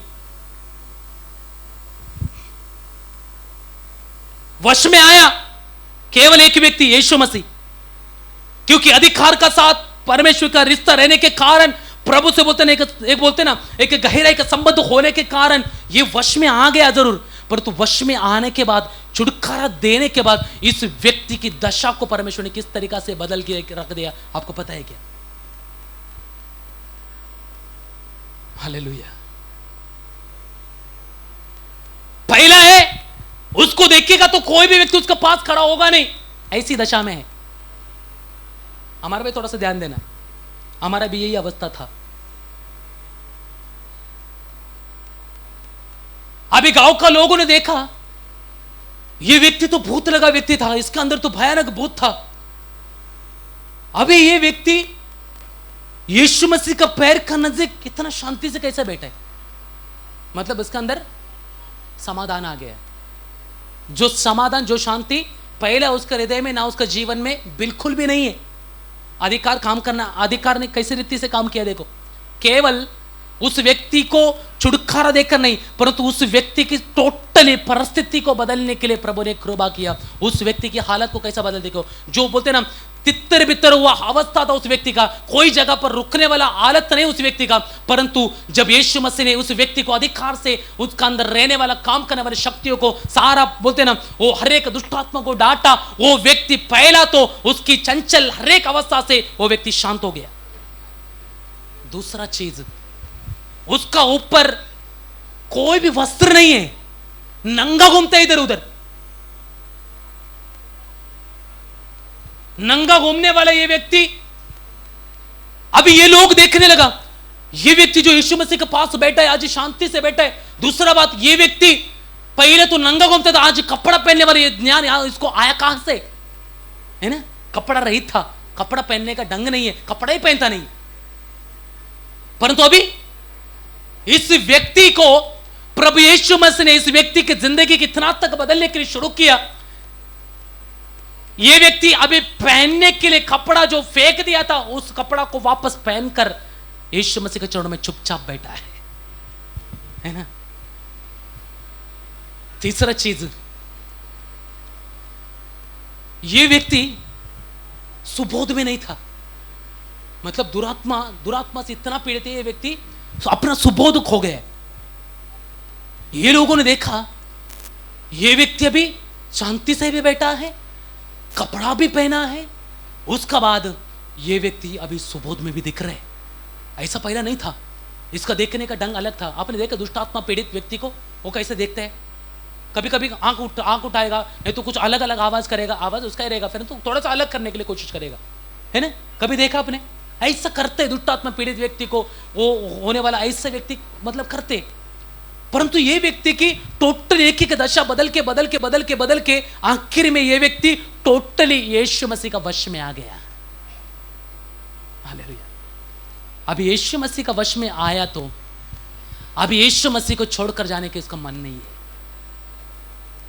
हालेलुया। क्योंकि कोई भी व्यक्ति मुझे वश में नहीं लेके आ सकता था, परंतु मुझे इस असाधारण, इस असंभव बात से इस मसीहा ने, इस व्यक्ति ने मुझे छुड़ाया, तो मैं मेरा जीवन मुझे यीशु मसीह को मैं देना शुरू कर देगा। किया कि नहीं? अब देखो वहां पर बोलने वाले शब्द से पता चलता है, बस यीशु को यही शब्द चाहिए। यीशु मसीह वो व्यक्ति बोलने लगा, कहां पर लिखा है? वो व्यक्ति बोलने लगा, मैं आपका पीछे आना चाहता हूं। कहां पर लिखा है? थोड़ा सा पढ़िए। यीशु मसीह ने उसको क्या जवाब दिया? वो दोनों भी पढ़िए। 18 में। हाँ पढ़िए। जब वो नाव पर चढ़ने लगा, हाँ, तो वह जिसमें हाँ, पहले दुष्टात्माएं थी, हाँ, उससे विनती करने लगा, मुझे अपने साथ रहने दे। यस, यीशु मसीह ने मुझे वश में अगर लिया तो मैं आज मेरा जीवन उसको समर्पण करने के लिए जा रहा हूं। मुझे कोई छुड़ा नहीं सकता था, मेरे परिवार को कोई छुड़ा नहीं सकता था, मुझे इस हालत से कोई बाहर लेकर आ नहीं सकता था, परंतु किया उस यीशु मसीह ने अगर मेरे जीवन में, तो मैं मेरा जीवन को उसका नाम मैं करना शुरू करेगा। बोल दिया मैंने, आता हो ना, प्लीज मुझे भी आना है, मुझे भी आपका साथ रहना है, मुझे भी सेवा करना है, मुझे भी आपका साथ रहना है। परंतु यीशु मसीह ने प्यार से उसको समझा कर बोला, वापस तेरे परिवार में तू जा, क्योंकि तू कई समय से तेरे परिवार के साथ तू रहा नहीं है। परंतु एक बात वहां पर उसने कर दिया, जैसे अपना गांव में चला गया, मुंह को बंद नहीं रखा। पढ़िए सचत, पढ़े इतनी ले। परंतु उसने उसे आज्ञा न दी, और उससे कहा, अपने घर जाकर अपने लोगों को बता कि तुझ पर दया करके प्रभु ने तेरे लिए कैसे बड़े काम किए। वो जाकर दिकापुलिस में, पूरा दिकापुलिस में इस बात का प्रचार करने लगा। यीशु मसीह ने यही उसका हृदय के अंदर की बातों को देखा। बस केवल बोला तो ऐसा नहीं है, केवल मुंह से बोल रहे नहीं, यीशु मसीह ने इसके हृदय को देखा। ये सच में छुटकारा पाया, सच में ये व्यक्ति सारा बातों से मैंने उसको अगर बचाया तो, निकाला तो, ये व्यक्ति मेरा पीछे चलना चाहते, इसका मन नहीं मेरा सेवा करने के विषय में। फिर भी यीशु मसीह ने दया कर बोला, तू तेरा परिवार में चला जा, परंतु तू बता जाकर तेरे साथ परमेश्वर ने, प्रभु ने कौन सा बड़ा बड़ा काम किया, जाकर बोलना शुरू किया। हम बोलते हैं क्या? हम नहीं बोल रहे, छुटकारा दिया तो भी नहीं बोल रहे। कुछ लोगों का स्वभाव है, हमारे गांव में रहने वाले लोगों का जो स्वभाव है पता है क्या? अभी वो स्वभाव को बोलता हूं, अगर मुझे आकर कुछ चीज मिल गया किधर तो जाके, कुछ मेरा अच्छा होने लगा, तो बाजू वालों को बोलने का नहीं। क्यों? मैं गया, वो भी गया, मुझसे ज्यादा अगर उसको मिल गया तो।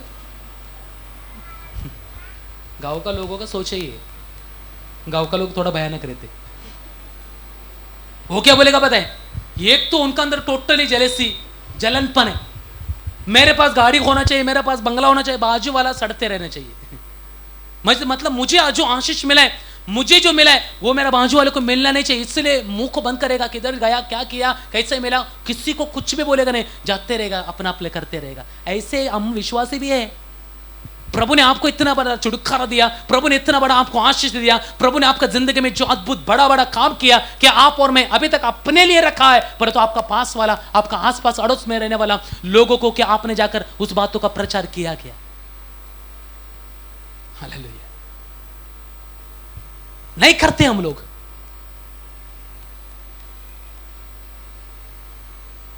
परमेश्वर ने किया हुआ, यीशु मसीह ने किया हुआ दो अद्भुत बातों को मैंने आपको बोला।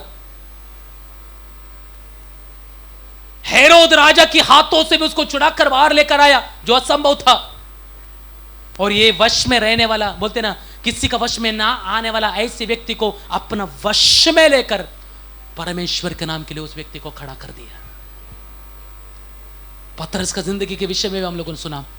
पतरस को प्रभु ने अभिषेक किया, कुछ भविष्यवाणी का शब्द बोल दिया, इसलिए प्रभु ने बोल रहे, परंतु परमेश्वर का दास पतरस ने भी अपना जिंदगी में कुछ न कुछ बातों का त्याग करना शुरू किया। मैं बोलता हूं, जब आप और मैं परमेश्वर पर सच में प्रेम करने वाला व्यक्ति, अगर आप और मैं सोच रहे प्रभु यीशु ने मेरे लिए अगर इतना बड़ा काम किया, तो प्रभु ने सच में मेरे जीवन में एक इतना बड़ा चेंजेस लेकर आया, तो प्रभु ने मुझे पाप भरा इस दलदल से अगर बाहर निकाल कर लेकर आया, तो प्रभु ने भयानक रोग से, पीड़ित से, श्राप से, हर एक बातों से अगर मुझे बाहर लेकर आया, तो मैं भी मेरे यीशु मसीह के लिए जिएगा। मेरा जीवन मेरे टोटली मेरे यीशु मसीह का नाम करके मैं इस धरती पर जीना शुरू करेगा।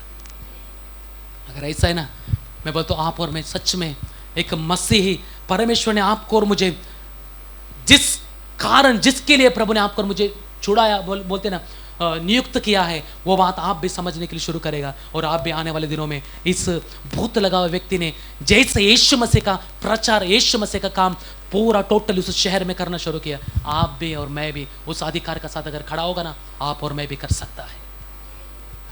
इसलिए परमेश्वर को समर्पण करो और परमेश्वर से कहो, दिव्य दूत परमेश्वर आपने ऐसे नहीं भेजा पतरस के लिए, दानियल के लिए, शद्रक, मेशक, अबेदोनगो के लिए, ऐसा ही नहीं, परंतु परमेश्वर ने उनका जिंदगी की हर एक बातों को देखा और परमेश्वर ने उनके लिए अपने दिव्य दूत भेजने के लिए प्रभु मजबूर हो गया।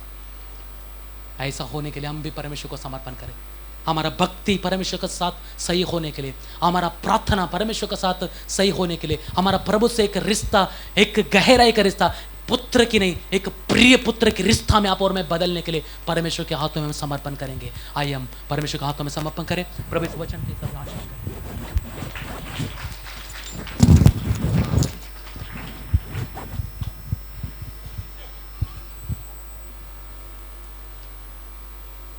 Praise the Lord.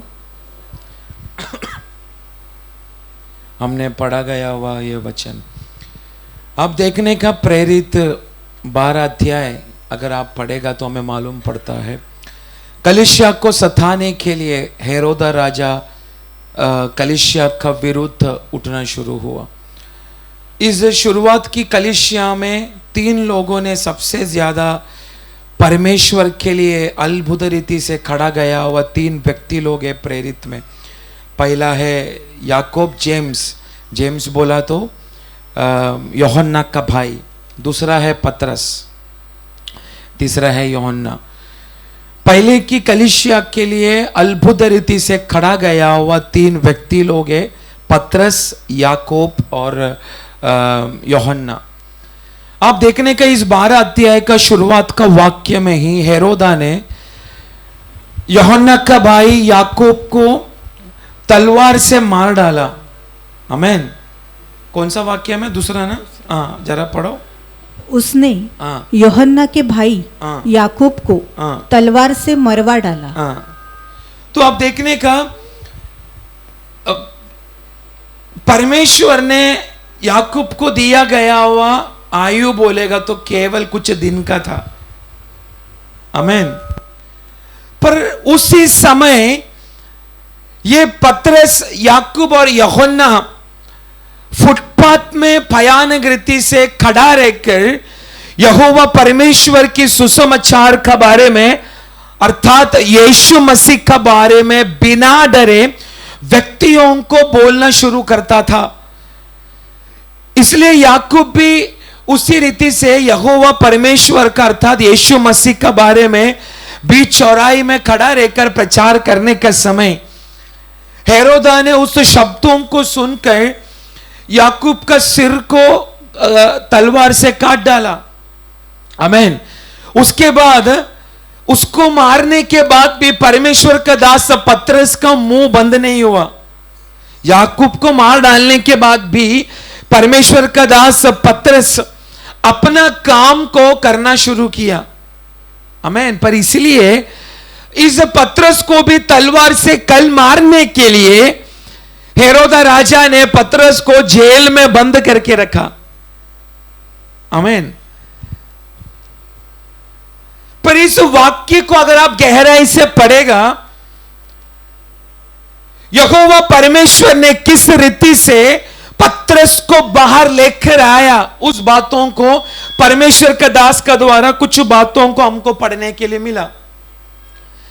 पर आप देखने का, जैसा परमेश्वर का दास पतरस जेल के अंदर हेरोदा राजा ने उसको बांध के रखा, दूसरा साइड से परमेश्वर की कलीसिया प्रभु का दास पतरस के लिए दिन रात बैठकर प्रार्थना करना शुरू किया। आमीन। पहले की कलीसिया के बारे में अगर आप पढ़ेगा तो वो लोग फिनेंशियल पैसा का विषय में वो लोग मजबूत नहीं था, उनका पास कोई भी धन दौलत नहीं था, व्यक्तियों का साथ में उनका ऊंचा पहचान नहीं था, परंतु उनको एक चीज मालूम था, यीशु मसीह और उसकी आत्मा हमारा साथ साथ चलता है। यह उस समय की कलीसिया को बहुत गहराई से विश्वास था। पतरस को बंद करके जेल में बंद करने के बाद कलीसिया अपना प्रार्थना करना बंद नहीं हुआ। आमीन। कलीसिया का प्रार्थना का कारण ही यहोवा परमेश्वर ने एक दूत को भेजकर पतरस को उस जेल से छुड़ाया। पर उसमें एक बात बहुत अच्छा है, जेल में पतरस बंद है। आमीन। दो सेना का मध्य में पतरस आराम से सो रहा है। क्या कर रहा है? जेल में आपको बंद करेगा तो आप सोएगा क्या? बोलिए। आप उस बातों को जरा ध्यान दो। जैसा याकूब को तलवार से मारा, कल पतरस को भी तलवार से मारने जा रहा है। आमीन। कल सुबह का दिन पतरस को तलवार से मारा जाएगा। आज रात को पतरस सोएगा क्या? बोलिए। सोएगा? नहीं सोएगा। पर पतरस सोया कैसा? हाँ, पतरस कैसा सोया? बहुत साधारण बात है, कैसा सोया पतरस, वो भी दो सेना का मध्य में आंग बन के मस्त सो रहा है। बोलिए। एक जन तो मुझे मालूम पड़ेगा आप लोगों को वचन कितना तक आप वचन घर में पढ़ता है वो मालूम पड़ेगा कि आप केवल वचन चर्च में जब पास्टर लोग प्रचार करते तभी आप सुनते हैं क्या? कैसा सो पाया? साधारण बात है। परमेश्वर का दास ने वो विषय को कई बार उस प्रचार में रिपीट करते रहा। आपने कितना ध्यान दिया मालूम नहीं। एक व्यक्ति कल मरने जा रहा है तलवार से, वो आज चैन से कैसा सो पाएगा?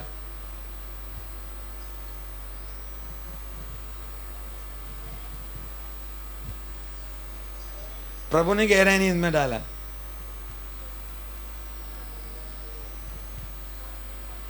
उसका मन में तो कैसा मिला शांति। पतरस का अगर आप चरित्र पढ़ेगा तो परमेश्वर का दास पतरस भयानक रीति से प्रार्थना करने वाला एक मनुष्य था। आमीन। और जो व्यक्ति हमेशा प्रार्थना में बना रहता है, कल का उसका जीवन के बारे में उसको अच्छा एक दर्शन पाया हुआ एक व्यक्तित्व होता है वो। आमीन। जो व्यक्ति, मैं फिर से रिपीट कर रहा हूं, जो व्यक्ति हमेशा प्रार्थना में रहता है, उसका जीवन में कल प्रभु क्या करेगा उसका ऑलरेडी एक दर्शन, नहीं तो एक कंफर्मेशन उसने प्रभु की ओर से पाया है। आमीन। आप बोलेगा ऐसा कैसा? मैं बोल रहा हूं रोम का कैसर का पास प्रेरित, मेरे ख्याल से 26, 27, 28 में हम पढ़ेगा तो माल्टा द्वीप में पहुंचने से पहले जब जहाज टूटने के बाद 14 दिन परमेश्वर का दास पौलुस समुद्र के अंदर पड़ा रहा। कितना दिन?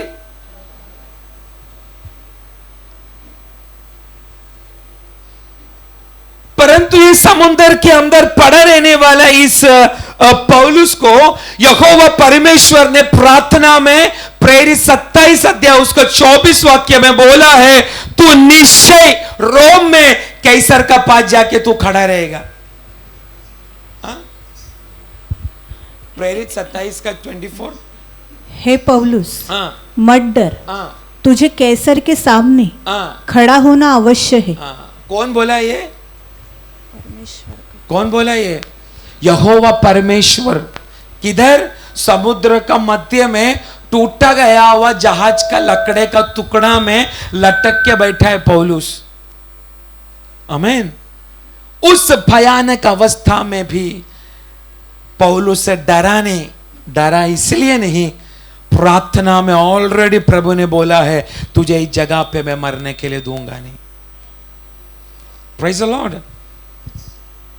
पतरस भी दो सेना का मध्य में सोने का समय भी पतरस के अंदर एक डर नहीं था, क्योंकि प्रार्थना करने वाला पतरस को मालूम है मुझे यहोवा परमेश्वर ने जिस सेवा के लिए चुना है उस सेवा का हम तो अभी तक नहीं आया है। मैं कल का दिन भी देखेगा, परसों का दिन भी देखेगा, जब तक मेरा विषय में मेरा प्रभु का बुलाहट पूरा होता नहीं तब तक कोई भी हेरोदा मेरा गला को काट नहीं सकता। आमीन।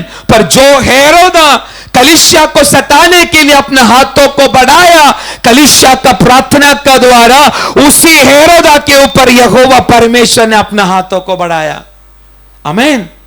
जैसा प्रभु का दास ने हेरोदा का परिवार का चरित्र को बोला, हेरोदा का परिवार का ही व्यक्तियों ने, दादाजी ने ही यीशु मसीह का समय पर 2 साल का सारा बच्चों को मारने के लिए आज्ञा दिया। उसके बाद यूहन्ना बपतिस्मक का सिर को काटा गया भी इस हेरोदा का परिवार ही था। आमीन। पर इस हेरोदा जब प्रभु की कलीसिया को ज्यादा सताने लगा, उस समय यहोवा परमेश्वर ने अपना हाथों को हेरोदा का ऊपर बढ़ाया। क्या हुआ मालूम है? 5 दिन तक उसका पेट में भयानक दर्द था। उसका चरित्र पढ़ने का समय मालूम पड़ता है, जैसा सांप नीचे जैसा रेंगता है घिस घिस के, वैसा 5 दिन हेरोदा नीचे ऐसा सांप का जैसा रेंग रहा था। कितना दिन? 5 दिन। आखिर में क्या हुआ मालूम है? उस 5 दिन में उसके अंदर परमेश्वर ने कीड़ा डाल के उस कीड़ा उसका पूरा अंदर का सिस्टम को खा के आखिर में कीड़ा लग के हेरोदा मर गया। एक मैं बात बोलूं, जो व्यक्ति प्रार्थना करता है वो व्यक्ति का तकलीफ का समय परमेश्वर का उत्तर उसको देखने के लिए नहीं मिला तो भी वो व्यक्ति परमेश्वर में मजबूत होकर प्रार्थना करना बंद नहीं करता। जैसा प्रभु का दास ने सदरक मेशक अबेदnego को बोला, आग बुझाया प्रभु ने? बोलिए, आग बुझाया? हाँ कि नहीं? नहीं ना। फिर भी आग का अंदर गया तो उनको कुछ हुआ क्या? नहीं हुआ, क्योंकि आग का गर्मी को परमेश्वर ने बंद कर डाला। आमीन। इसलिए एक ही बात है, इन दिनों में परमेश्वर की कलीसिया को प्रतिदिन तकलीफ और परेशानी होगा, पर जो कलीसिया प्रार्थना करता है वो प्रार्थना करने वाला कलीसिया को कोई भी हानि होने के लिए यहोवा परमेश्वर देगा नहीं। पतरस को बाहर लेकर आया किसने मालूम है? आप उसका नीचे का वाक्य पढ़ेगा तो एक कमरे के अंदर बैठकर कुछ लेडीज लोग मिलके प्रार्थना कर रहा है। किधर लिखा है? 12 का। रूदा ने जाके दरवाजा खोला। 13। हाँ पढ़ो। जब वो जानकर उस यूहन्ना की माता मरियम के घर आया जो मरकुस कहलाता है, वहाँ बहुत से लोग इकट्ठा होकर प्रार्थना कर रहे थे। जब उसने फाटक की खिड़की खटखटाई तो रूद नामक एक दासी देखने को आई। पतरस का शब्द पहचान कर उसने आनंद के मारे फाटक न खोला, परंतु दौड़कर भीतर गई। तो आप देखने का इधर क्लियरली लिखा गया है, पतरस बाहर आया केवल एक ही कारण, कुछ स्त्रियां पतरस के लिए दिन रात मध्य से कर रहा था। पतरस, यूहन्ना, याकूब ने कोई गलती नहीं किया। अगर आप प्रेरित 6 अध्याय उसका 4 वाक्य पढ़ेगा तो केवल प्रार्थना और प्रचार करने का काम ही ये तीनों लोगों ने किया। प्रेरित 6 का 4 में पढ़ो। परंतु हम तो प्रार्थना में और वचन की सेवा में लगे रहेंगे। बस क्या चीज का? प्रार्थना और प्रचार का सेवा में ही लगा था। पर ऐसा लगा हुआ व्यक्ति को जब तकलीफ परेशानी आया, कलीसिया का प्रार्थना का द्वारा प्रभु ने उस अवस्था से पतरस को बाहर लेकर आया। फिर भी पतरस का प्रचार बंद नहीं हुआ। आमीन। इसकी अर्थ हमारा प्रार्थना को एक भयानक शक्ति है। आमीन। पर हम क्या करते?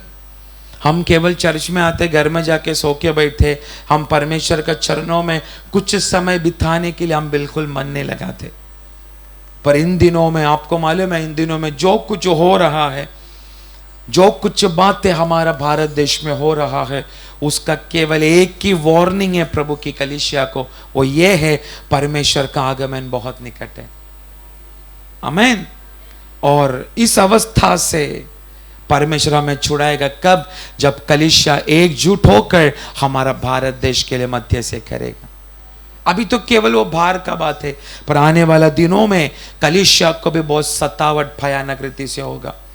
कल सुबह भी आईपीसी का चर्च, मेरे ख्याल से तमिलनाडु या कर्नाटका का आईपीसी चर्च को भी सुबह अंदर आकर आग डाल दिया लोगों ने। कम से कम 3-4 लाख का उनका सामान सब जल गया। ऐसा काम और होने जा रहा है, पर हमारी एकता की प्रार्थना का द्वारा परमेश्वर हमारे लिए काम करना शुरू करेगा। आमीन। इसलिए कलीसिया को इन दिनों में बहुत तय रीति से परमेश्वर का प्रार्थना में समय बिताना है। आइए हम अपने आप को उस महान परमेश्वर का